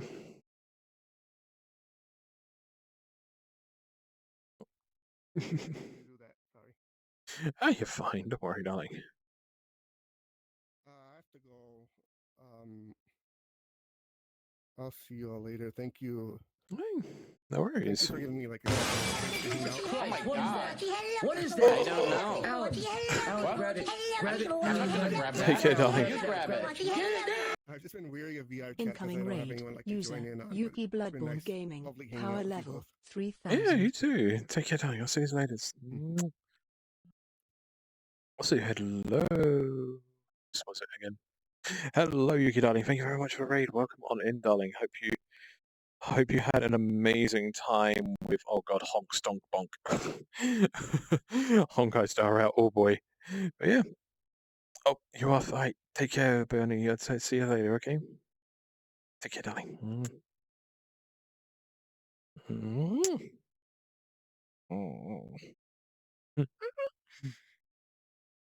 Take care.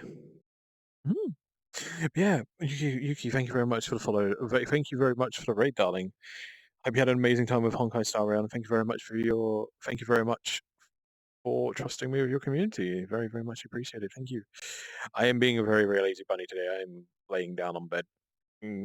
Also, like, slowly getting a weird headache.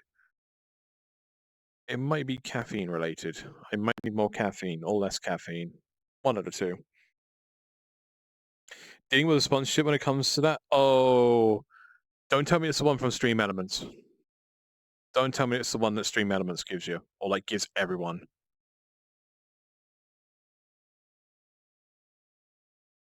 Like, I'm gonna be honest. Oh god, I could talk about sponsorships for at least a good 10 minutes or so. Jeez. Prefer having it commissioned, but I'm still looking for a creator I think that could bring this design to life. Going to take a lot of different fur lengths, colors, and padding. So it's going to be quite the project for whoever I commission. I mean, yeah. It depends. Like, always less caffeine. Yeah, I mean, true. I didn't do my usual caffeination today, which is usually I would have like a can of Monster Ultra before I start stream, or like during stream, and then I just nurse that until I burn through it. But this time I had some. So yesterday was a somewhat packed, but not so packed day VR chat wise, because I had a meetup. So I had one meetup that I always do this every Saturday, which is for one of the friends groups that I'm in. But also there was a hypnosis event going on between. So it's like a collaboration event, which I thought was just going to be like when they were discussing it. I thought it was going to be like a usual VR chat meetup just between these two groups. But it turns out it was like a whole like 6 hour event, maybe even I think it was like 6 to 8 hour event in the end, where it was a whole thing about like two furry hypnosis groups getting together, holding an event. But we also had people who were doing hypnosis talks and also doing hypnosis group, what we call group drops and such like that. Uh, thank you. So it was a lot of like, we had a few people talking about such and doing lovely hypnosis bullshit as well. And we also had a lot of social stuff going on as well. So I ended up I went to that event, was there for about 20 minutes, and then I went off and went to see some friends for a bit. Got tired, got bored of that, and then I came back to the hypnosis stuff just in time. Excuse me, just in time for one of my friends to do their lovely group drop. My lovely friend Arwen, who is a fucking amazing hypnotist, and she did absolutely grand. She did absolutely spectacular on her group drop last night, and I wish I was there from the start. But I got in there, and I think I was like, I think she started like 5 minutes beforehand, but I was still able to drop and still able to have a good time. So yeah.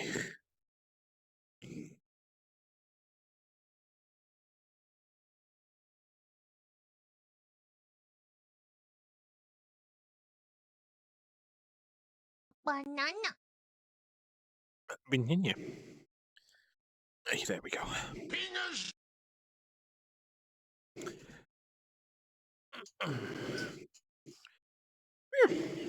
There we go. Hello, Hatter darling. Welcome on in. Hope you're having a superb Sunday. Welcome on in, darling. The kebabs are running out when we restart them. We should really do that sometime soon. I've been tempted to play it solo, just like get more of a feel for the game. I feel like I had a lot more fun with like TCG Card Simulator because it was solo, but I don't know.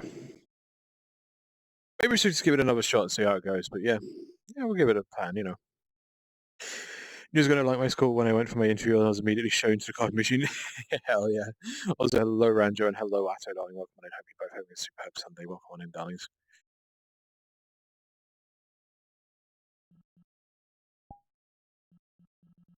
Tempted to go around and see what's going on, but also I'm just like, nah.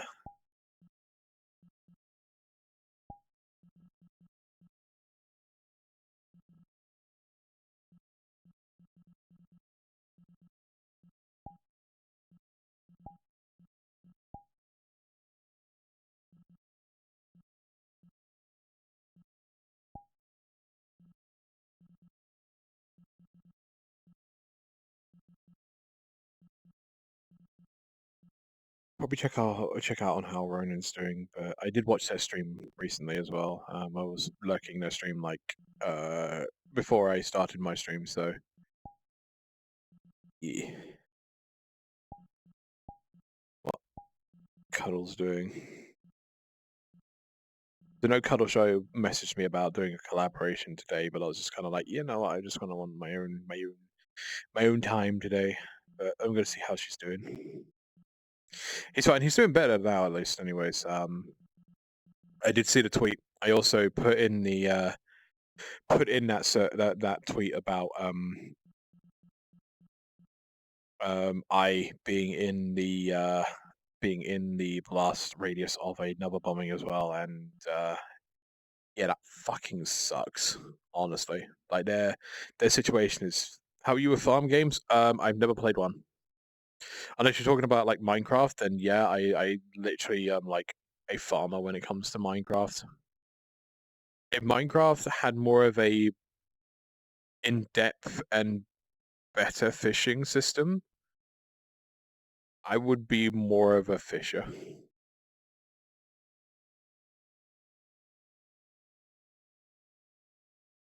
Oh no. Oh shit, sorry, I just realized, sorry.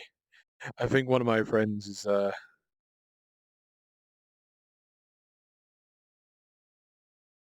wait, no, they're actually doing hospital work. Never mind. I thought they were at a convention. I thought they were doing medic stuff at a convention because I literally was just looking for a Twitter feed and like they were just like, oh, so it begins the final night, and it's just like the screenshot from like Halo Reach, I believe, where it's just like current objects survive. But no, I think it's like that. Have I heard of Ranch Simulator? No, I haven't actually.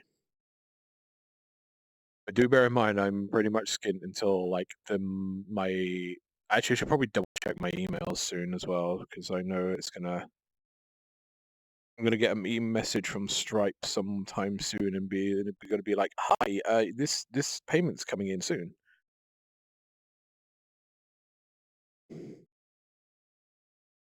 Ranch Simulator talking about Sarah. What do you mean?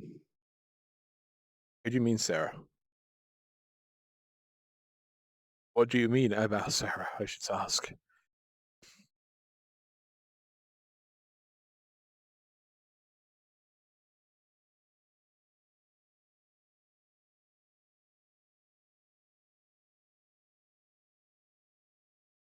Yes, thank you for the invoice. That's not what I want, Stripe. Ah, fuck it. I'll check it later. I'll check it out for stream. It's fine. Open to. You're talking about hospital? No. It wasn't Sarah. It was one of my. It's someone who I followed on Twitter. Sarah doesn't post on Twitter. I mean, the only time that Sarah posts on Twitter is for their merch, their merch gig. That's it. But no, the person I was talking about, I was looking at their Twitter account. I was like, I was looking at my Twitter feed coming down, and they just posted about that. I'm like, oh boy, is it because you're like working at a furry convention that's currently going on or is still ongoing this weekend, or is it? And then I realized that they also work. They work in a hospital as well, so that's probably why. I think it's like they've been on a 10-day shift, so that makes sense. Oh, sorry, a shift that, or like a stint of shifts that have lasted 10 days, and they're on their last one tonight.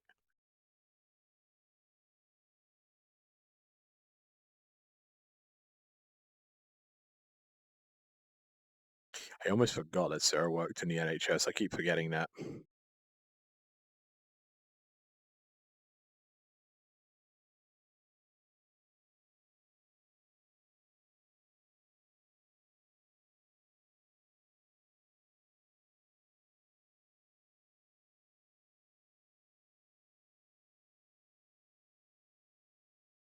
I've also got to plan out what I want to do tomorrow, but also Wednesday, because what I now want to focus on, unless I have like collabs that happen on like a Friday, is that Friday and Sundays are going to be VR days.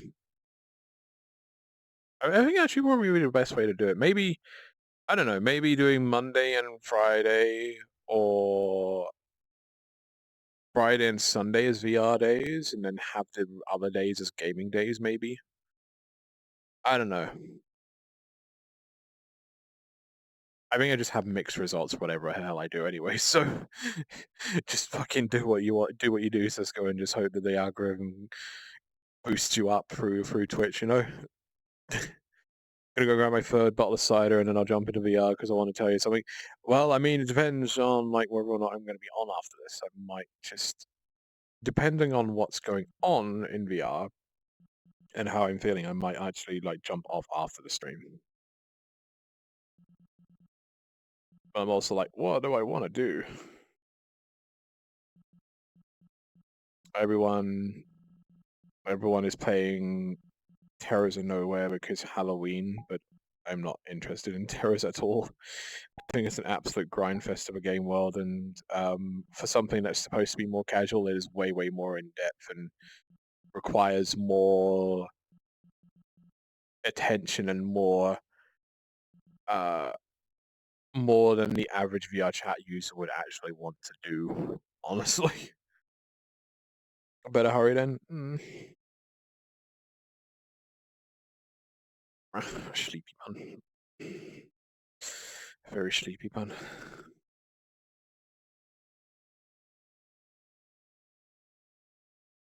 Also, I could just, just edge or right. Actually, no, if I edge the fucking tiredness, that's it. I'm going to be fully awake again, and it'll be like 11, 12 p.m. And I'm like, I should go to bed, but oh my god, why am I wide awake? But also, I need to get myself dinner as well soon. Although,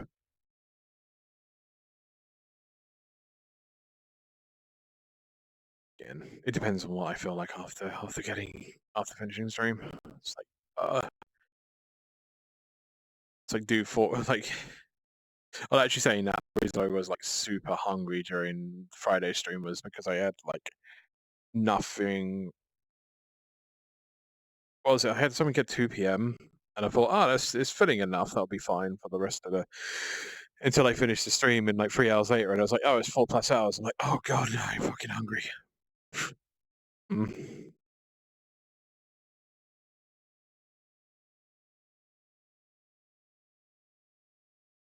Sleepy Bang goes in the bed.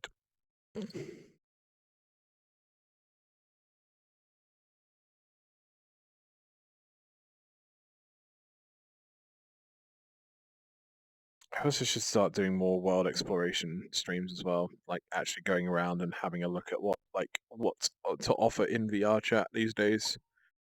But also, I'm pretty sure I'm just very much more of a yap streamer these days. So yeah, this tracks.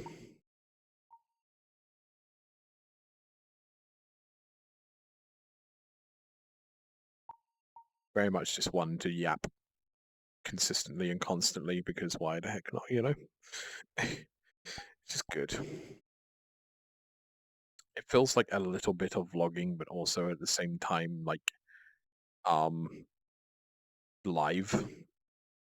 But also there's gonna be days where I'm like, I have tons of things to talk about, and then it's just gonna be days where I'm just like, what do I talk about?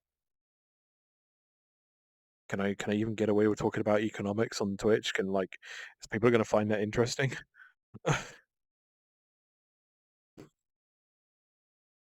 It's like gaming and fandom have been my passion and my escape for way, way too fucking long. Like gaming has been literally 95% of my life, and in furry fandom I've been in the furry fandom longer than I haven't been in the fandom. I got in the fandom at 14, went to my first fur meet around 16, maybe possibly 15, can't remember.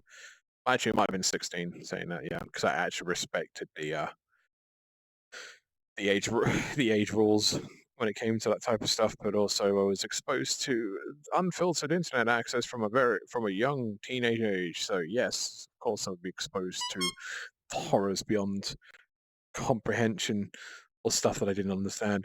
Hello, Drac Darling, welcome on in. Thank you very much for the follow. Welcome to the Lost Tapes Club. Hope you enjoy your stay. They said Lost Gapes Club.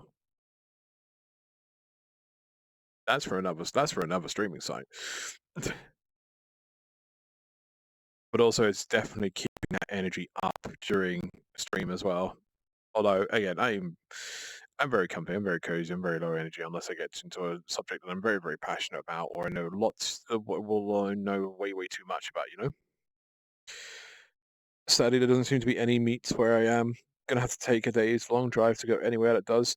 I mean, at that point, you might as well just say, fuck it, do a convention. Find if there's any furry conventions around you and, like, plan for that. I mean, if you're based in Chicago, Pittsburgh, California, or Florida, or even Texas, actually, you're set. You're pretty much set.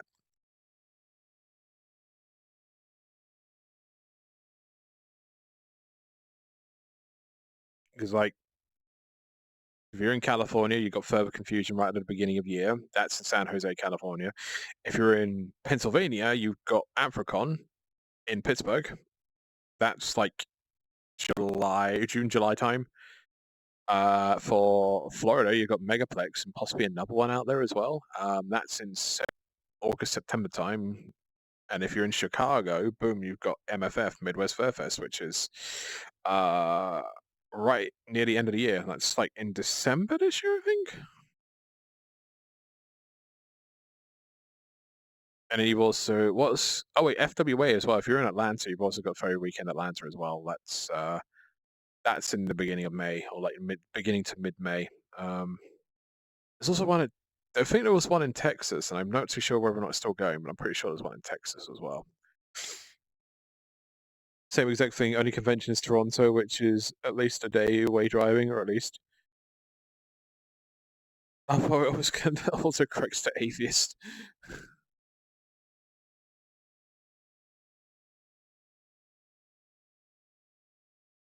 Actually, I do have what actually saying that one of my closest friends is in Canada anyway, so maybe I could ask them and be like, okay, there's furry conventions. Where are the furry conventions in Canada? Because they seem to be very, very few and far in between. Because I don't know. Wasn't there one just called Fur Air? Something similar to that.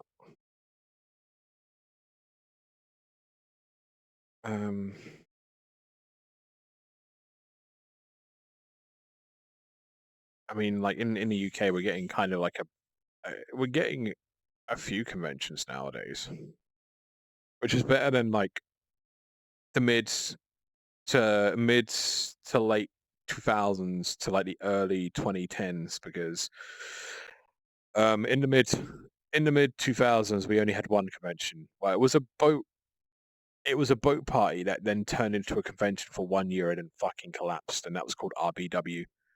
And we only really had events rather than conventions. If we wanted a furry convention, we had to go to Germany and go to Eurofurence. And then in 2007, 2008, Fuzzled was a thing. And that started off with like a tiny amount of 100 attendees in a youth hostel in Manchester. And then that slowly started building up traction. And then in the mid to late 2010s, we started getting more conventions coming around. We had the debut of ScotiaCon. We had the debut of another furry convention down the south called Fur the Weekend. We then had Furcation as well. That's been like that was unique because it was basically a furry convention at a holiday caravan park. That's still going very, very well. I don't have any friends in my city who are interested in those things. To be honest, I'm terrified to even make it known to some of them that I'm involved in it. But hopefully, with time, I'll be able to be open about it. So it's safe to say that asking people isn't easy.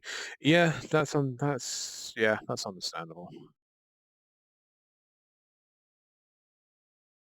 I mean, if you ever tell them or if it comes out, then well, it's going to be interesting because either if you're going to still have like people who are non-furry friends, or you're just going to have friends who are just exclusively furry. I think for me, it's kind of gone like it's gone both ways in my life, honestly. Like when it came to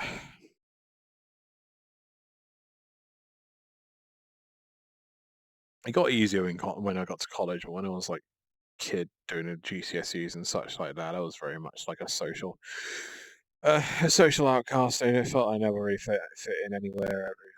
Just like I was basically trying to get through my fucking mandatory school life to get freedom. That's it.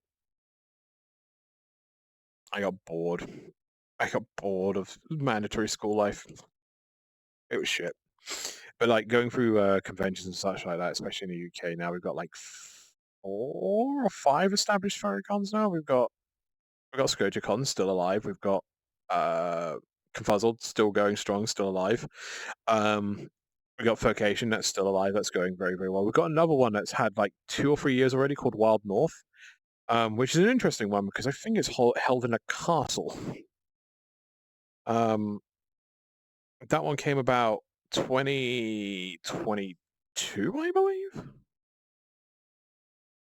In the, at least when it comes to Ireland, you've got Amphro Irish, which funny enough, one of my friends, Raver, was on the staff team for. But oh god, hearing the horror stories about the staff situation in that place was, oh god, that is such a clusterfuck.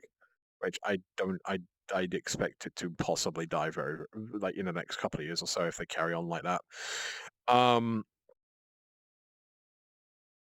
We've got Paulson, which is currently going on this weekend, which is a new one that's started off this year, which I'm hoping it carries on, and if it does, I might just say fuck it and throw my money in for a ticket next year. Because either there's that or maybe look at actually getting out to the States for a convention next year. But also I'm kind of like, I don't know. I wanna save up, but I also want to go to convention, which is also like that. That's the hardest part. It's like I want to save money, but also I want to do like furry events. And you know, 5 in Canada, but the closest is Fernal Equinox. Oh fuck! I remember Fernal Equinox. I always get confused with Fernal Equinox because I always thought it was like I always forget it's a convention because I always thought it was like a dance event in Europe somewhere. But I think that dance event is also like under a completely different name as well. I don't know. I just get confused sometimes.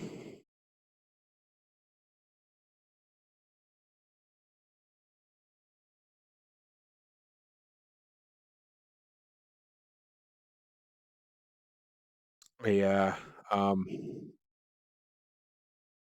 So if everything goes the way I kind of want to plan it, I could be doing 3 conventions next year. It would have been almost 4 if Nordic FuzzCon was still going to be a possibility.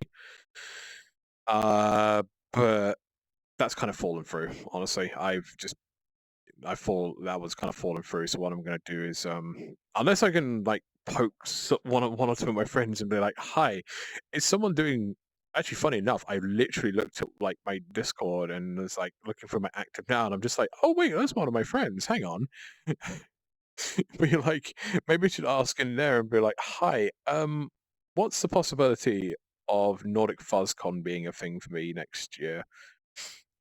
But the other issue is also like baggage, because it's great getting a flight over to like Sweden or Norway or like whatever's cheaper to get to Malmo. But it's another thing getting additional baggage on that flight as well. At least that one isn't too far out to plan for. Lucky my brother and his girlfriend traveled to Toronto often, and eventually I'll just tag along. Hell yeah.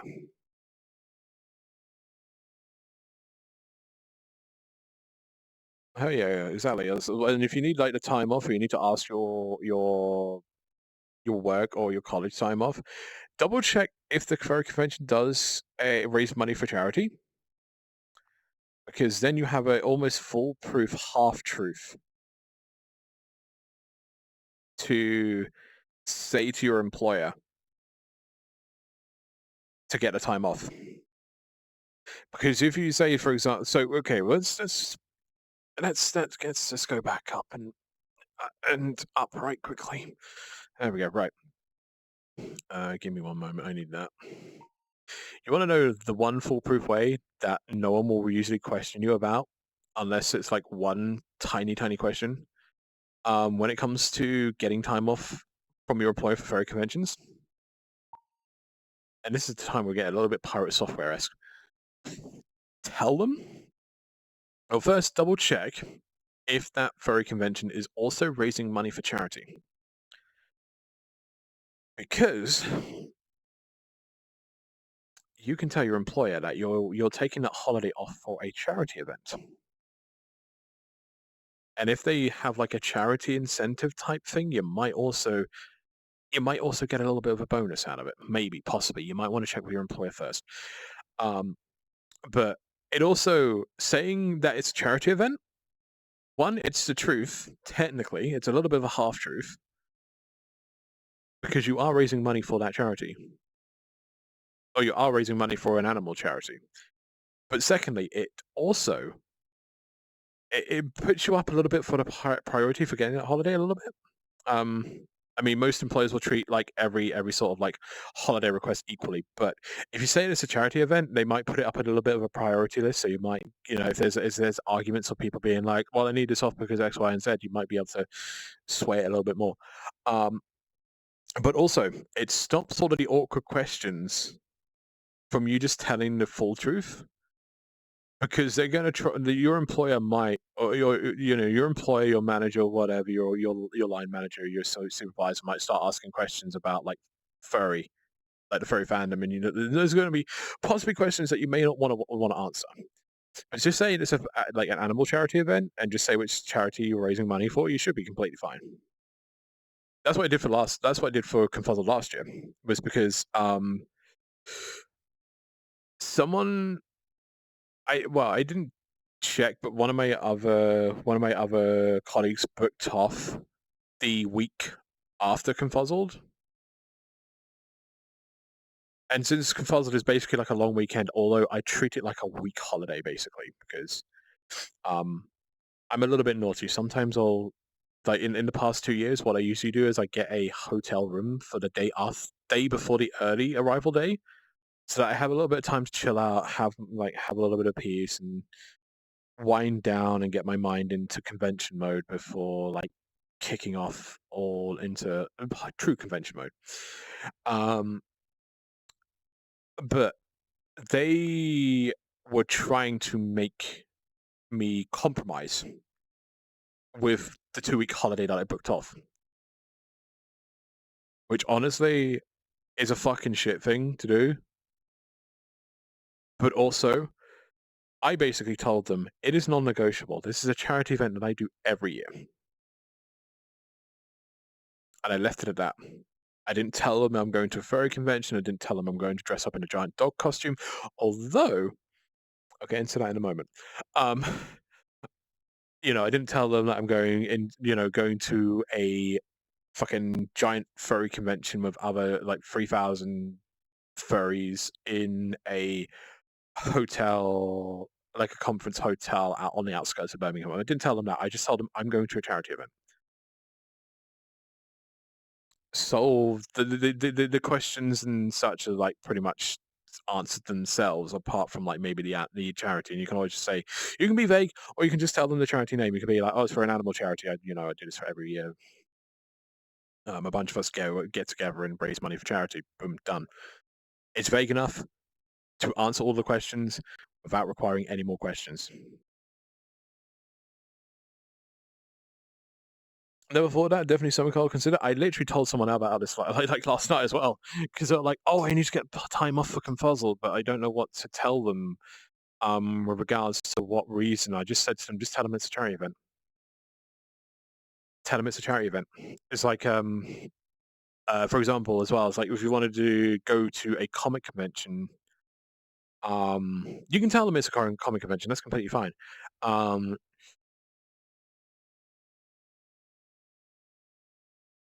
You can also be vague and tell them it's a networking event, because you are going to be, talking with people and networking with other cosplayers, other people in the same fandom, the same communities as you. It's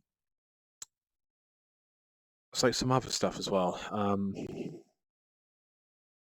Yeah, no. If your event, if your furry convention or furry event has a charity that they raise money for, that is the thing that you use to get your holiday time off. Is just tell your employer that you're going to a charity event. Okay. Just finished painting back porch. Also got my dehumidifier at last, so it's already filling with water. So yeah, it seems like it's a humidity problem. Oh yeah, no.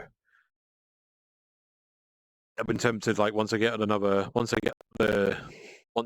payrolls start coming in, once the paychecks start coming in, to buy myself maybe another dehumidifier somewhere.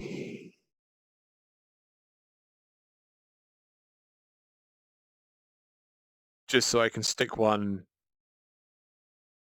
in the room, but also one like another place in the room, so it's like covering a wider area. Because as much as it's like a cube, it's a really good idea. Glad I know now. That's because it's pretty precisely a concern I had. Yeah, that's going to be like, again, I'm not even too sure what my demographic is when it comes to age, but I'm definitely sure it's 18 plus. But you guys are still very, very like you guys are either very, very new to the fandom, or are like, you got your job, you got your full-time job, and you know that like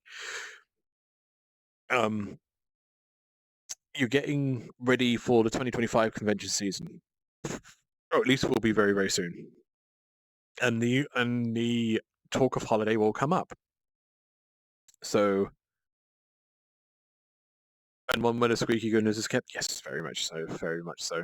But yeah, no, there'll be times when like work, you want to get some holiday off for a furry convention, and you don't want to tell your employer that you're a giant filthy furry. So you got to find a way to like tell them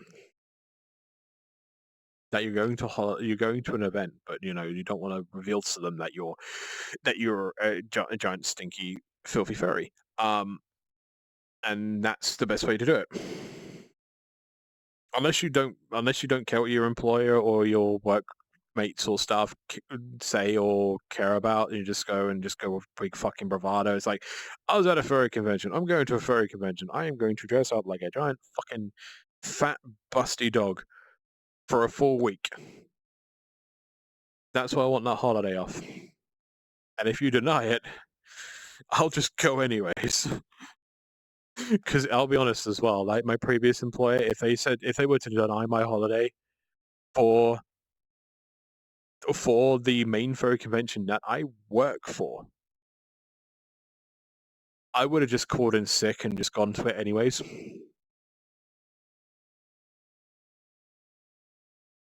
Because my work, at least when it came to my region with my previous workplace, we were severely short-staffed compared to every other region. And the company really didn't have any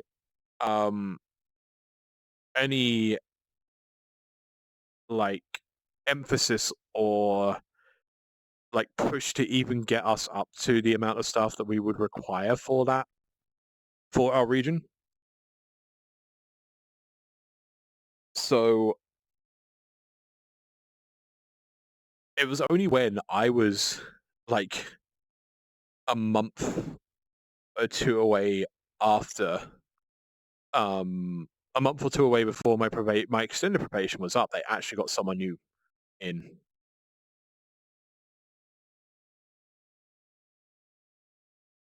And we were still severely short-staffed for literally from January, February, all the way up to April. Sorry, I wouldn't say April, May. And it's only because like the new guy that they hired had a 2-month notice period. In that time frame, we could have gotten 3 more staff members. We could have gotten 3 more staff, and we would have been like we would have been like our workloads would have been completely fine. Or we would have been like absolutely comfy with. But no, I even suggested one of my friends as a potential employee as well. And all I got back was, well, we've already hired someone. I mean, fucking 2 months notice period is not really a good fucking thing, you know? Hello, Cat Darling. Welcome on in. Hope you're having a superb Sunday. Welcome on in, darling. I love Juniper soft study that purring. Aww. Looking amazing day. Oh, thank you very much. Thank you. Yeah, I did some spooky work on this avatar. Yeah. I wanna like go straight into the hoodie and see what I can create from like original. Just some like almost scratch on this hoodie, you know? I feel like it's definitely a thing that substance paint required for, but it's definitely something I can look into. I'm extremely new to this fandom. I have somewhat always been aware of it, but I come from a pretty judgmental and touchy community, so it wasn't something I even considered for myself just to... Ow. There we go. Judgmental and touchy community, so it wasn't something I even considered for myself, just appreciated from a distance, but lately I decided it's my turn to finally do something that makes me happy. Exactly, yeah. Exactly. Also, hello, Jacob, darling. Welcome on in. Hope you're having a superb Sunday. Welcome on in. Yeah, no. The older you get, the more you realize, and this is definitely a thing for me. The older you get, the more you come to realize that people don't give a shit about what you do. What the fuck is this music? This sounds like a fucking training video.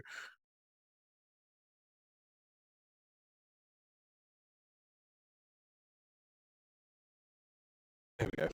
Yeah, the older you get, the more you realize that nobody gives a shit.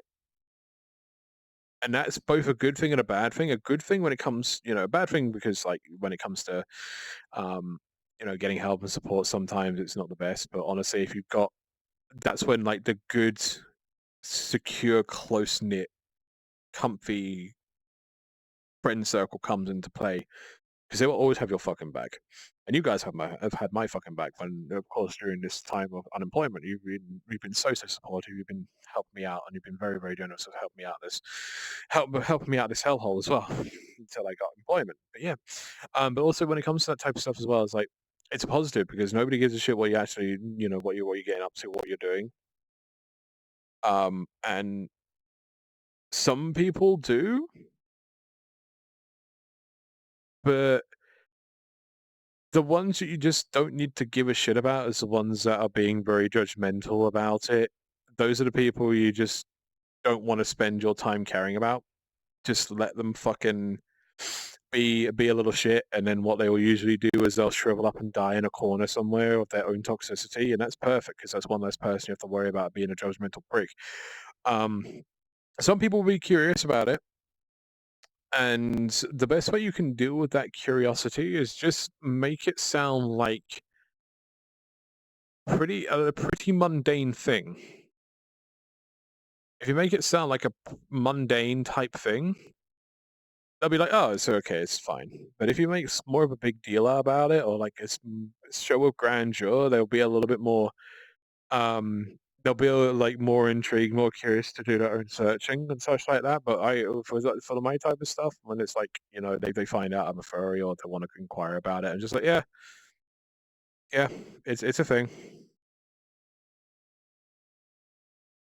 And then just carry on with whatever I was doing, Like that's one of the mistakes that I feel like a lot of younger furries make, and I definitely was one of those people. It's like people seem to treat like the furry fandom as like a sexuality as such, or like give it the same weight as like a sexuality or a gender, where in at the end of the day, the furry fandom is just basically a hobby. It should only be treated as a hobby. There's definitely people who do live that lifestyle, and that's totally fine. I can be sometimes like that as well. I do have quite a few furry t-shirts in my wardrobe. I do have a couple of collars as well. One that's actually a little bit more tasteful to wear around in public and such like that. And I do have like a few furry accessories and such like that, mainly in the form of like wristbands. Because there's quite a few stores nowadays, at least when it comes to furry dealers, then that do really nice designed, furry related like elastic wristbands, and I do really like those. I really do like those. But yeah, no, it is just a hobby, and even though I have the furry paraphernalia, like it's stuff like t-shirts and collars and the wristbands and such like that, it's almost just treated like you're wearing like a fucking gaming t-shirt or like a pop culture reference t-shirt. Even like 9 times out of 10, I end up forgetting what fucking t-shirt I wear anyways, and it's like someone will comment and be like, "Nice shirt." I'm like, "Wait, which shirt was this again?" But yeah, it's like if someone were to wear like a Warhammer's t-shirt down walking down the street or something like a like a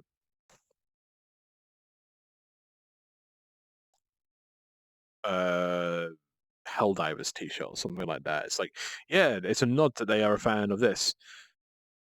Nothing more, nothing less. So far, it seems the people around me have a minimal understanding and think it's all fetishized. It's hard to explain. Yeah, no, some people do that, and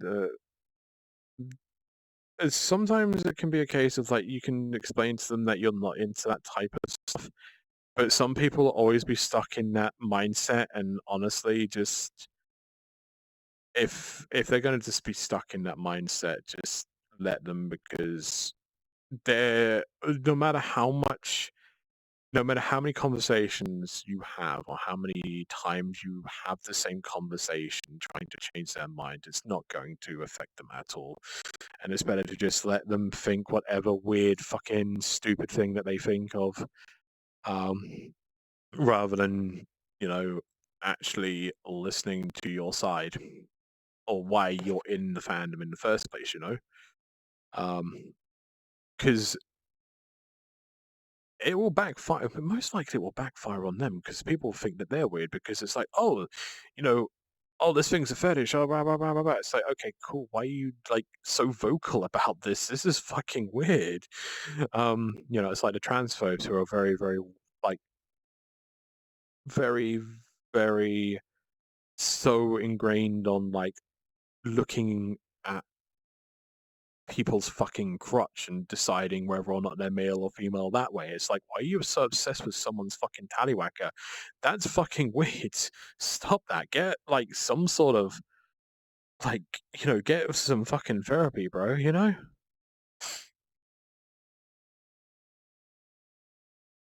No normal human thinks that way that like those people think, and especially when someone is like, oh, this whole thing's a fetish, and it's like, no. No. Sure, there may be people who, there may be a small subsect that treat it like a fetish, but honestly, it's not really a.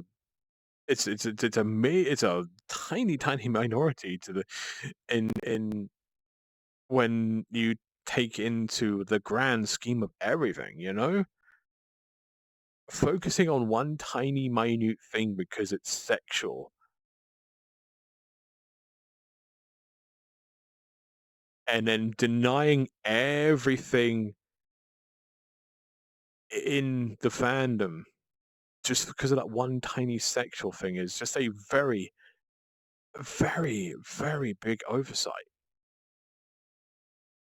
Like, it's almost in the case of like really actually being fucking weird, you know? So what did you just call it? A tallywhacker? A tallywhacker.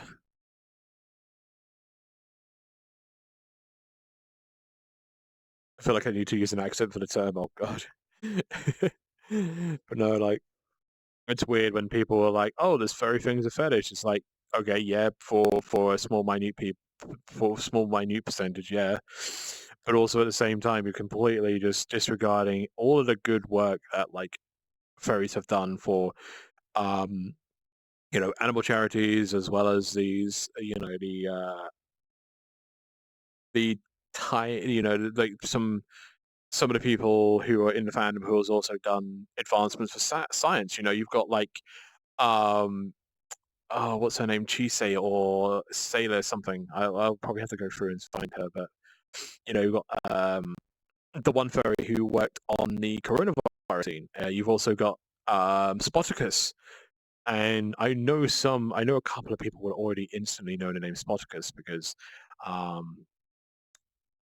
they're quite a predominant name in the fandom, especially in the California and San Francisco area. But they are also the person who discovered the way to measure a heartbeat via basically they invented the technology of a heartbeat sensor that is in your smartwatches today. You've also got other notable furries, one who's gone into space or is working, or is like who's with NASA as well. You've got multiple furries in multiple tech industries working on stuff, this, that, and the other. You've also just like completely disregarded all of the millions of dollars that the fandom has raised for charities, both humanitarian and animal charities. So remember, I don't know whether or not it was last year or this year, but Ferality switched their charity last minute to help with either it was a hurricane or a natural disaster that happened somewhere, or it was also to do with the conflict that's going on in regards to Gaza. As well as all of the other animal charities as well that we've also like raised so much money for and also made them cry on stage. Hi, Confuzzle does that quite a bit. Especially with the amount of money that we raise for some of the small animal charities and that.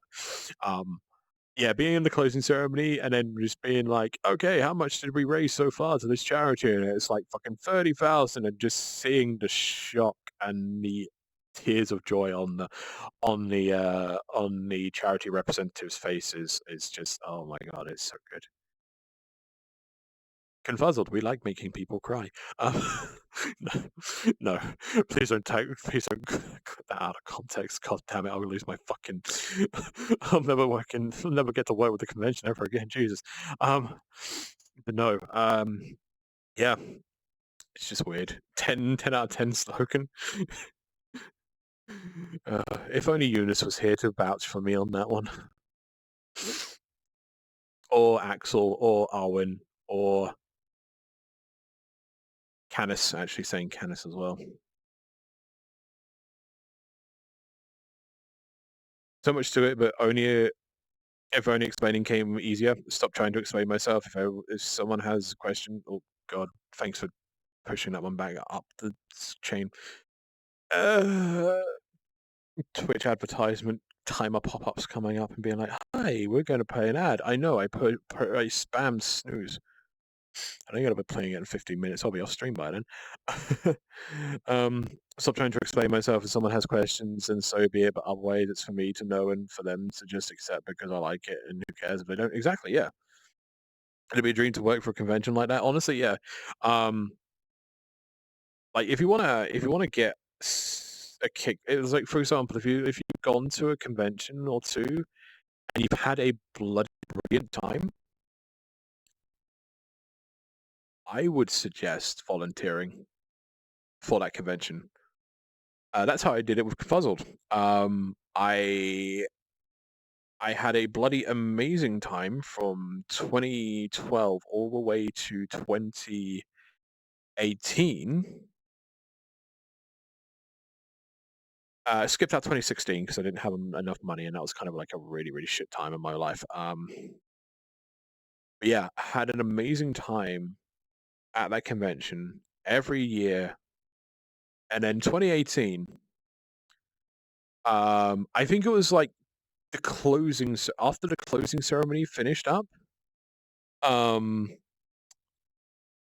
think they said like something like, "Oh, if you want to inquire about like possibly volunteering or working for the convention, stay back. We're going to have some representatives and directors on waiting in the main theater area for you to talk to and register your interest and drop your email to them and such like that." So I basically went over and like, I want to, you know what, I fucking love this convention. I want to help out and make this convention as great for everyone as have you have done for me. And then that was it for about a good few months. They're like, yeah, we'll take your email. Thank you very much for your kind words. We'll take your email. We'll get in contact with you and see what department you can work into.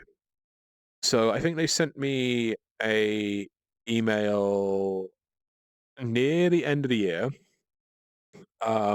They took my CV, my resume, and then they looked over it and looked at what would be the best department for me to work in, and they were like, Dealer's Den, perfect, awesome. And then got to meet the Dealer's Den crew, had an amazing fucking time, worked my absolute ass off during that time in the Dealer's Den, but it was so rewarding because seeing everyone's smiling face and everyone having a fucking grand time is the biggest paycheck that I could ever gotten. And this is why I still do it to this day, is because I fucking love interacting with you guys. I love interacting with the convention attendees. I love interacting with you guys. I love just like seeing your smiling faces and seeing you have an absolute fucking blast of a time at this convention. That I am a small cog in the mechanism of running. It is absolutely fan fucking tastic, and I would suggest that if you're able to do so, and you've got a convention that you have been to for a couple of years and absolutely love, to poke the directors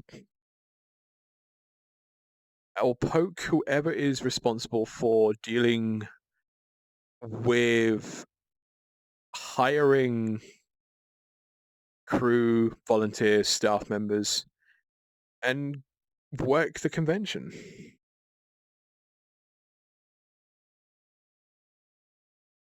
Definitely something I want to do. Should look into that one. Exactly. Yeah.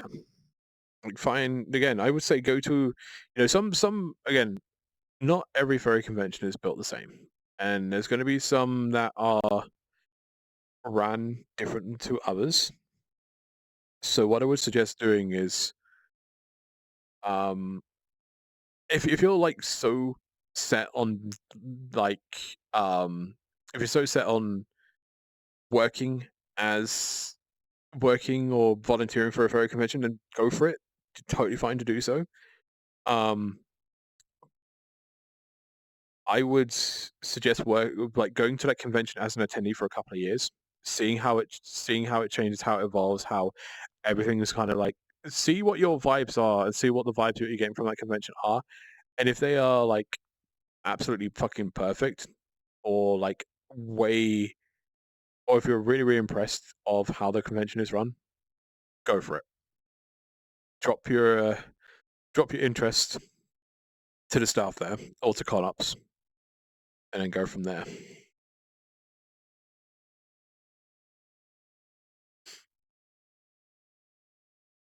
Righty ho.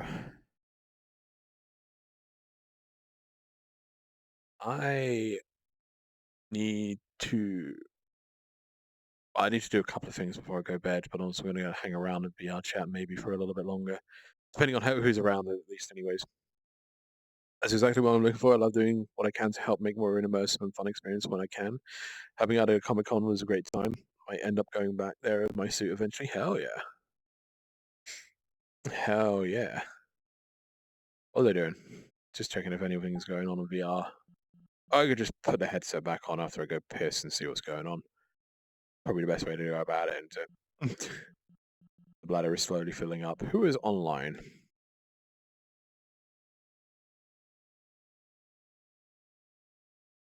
Who is online and looking very, very readable tonight? Let's have a look, shall we?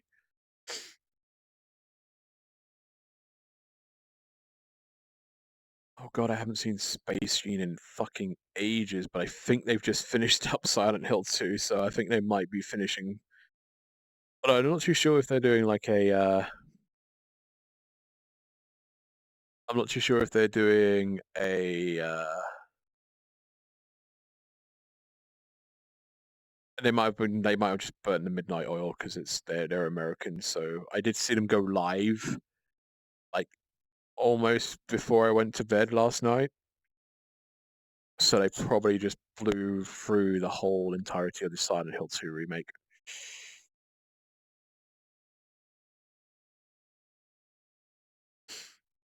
You know what? I was talking about good causes. I'm going to check if they are still streaming. Yes, they are. I was talking about good causes. And I did kind of vaguely. Well, I posted about this in the Discord server. Cool. Thanks for the advertisement. We love being advertised at Discord. It's great.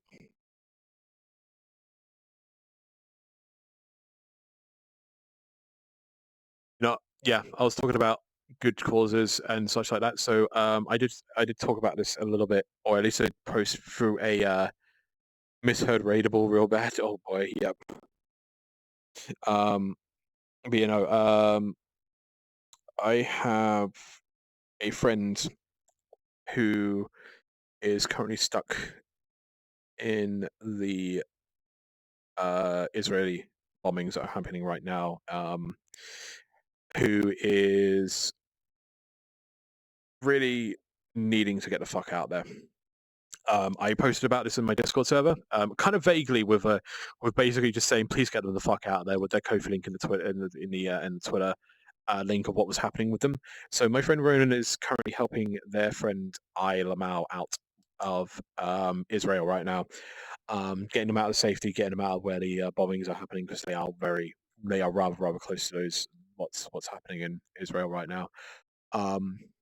So so Ronan is trying to help them to get out of there and to safety. So I think what we're going to do is we're going to raid them tonight.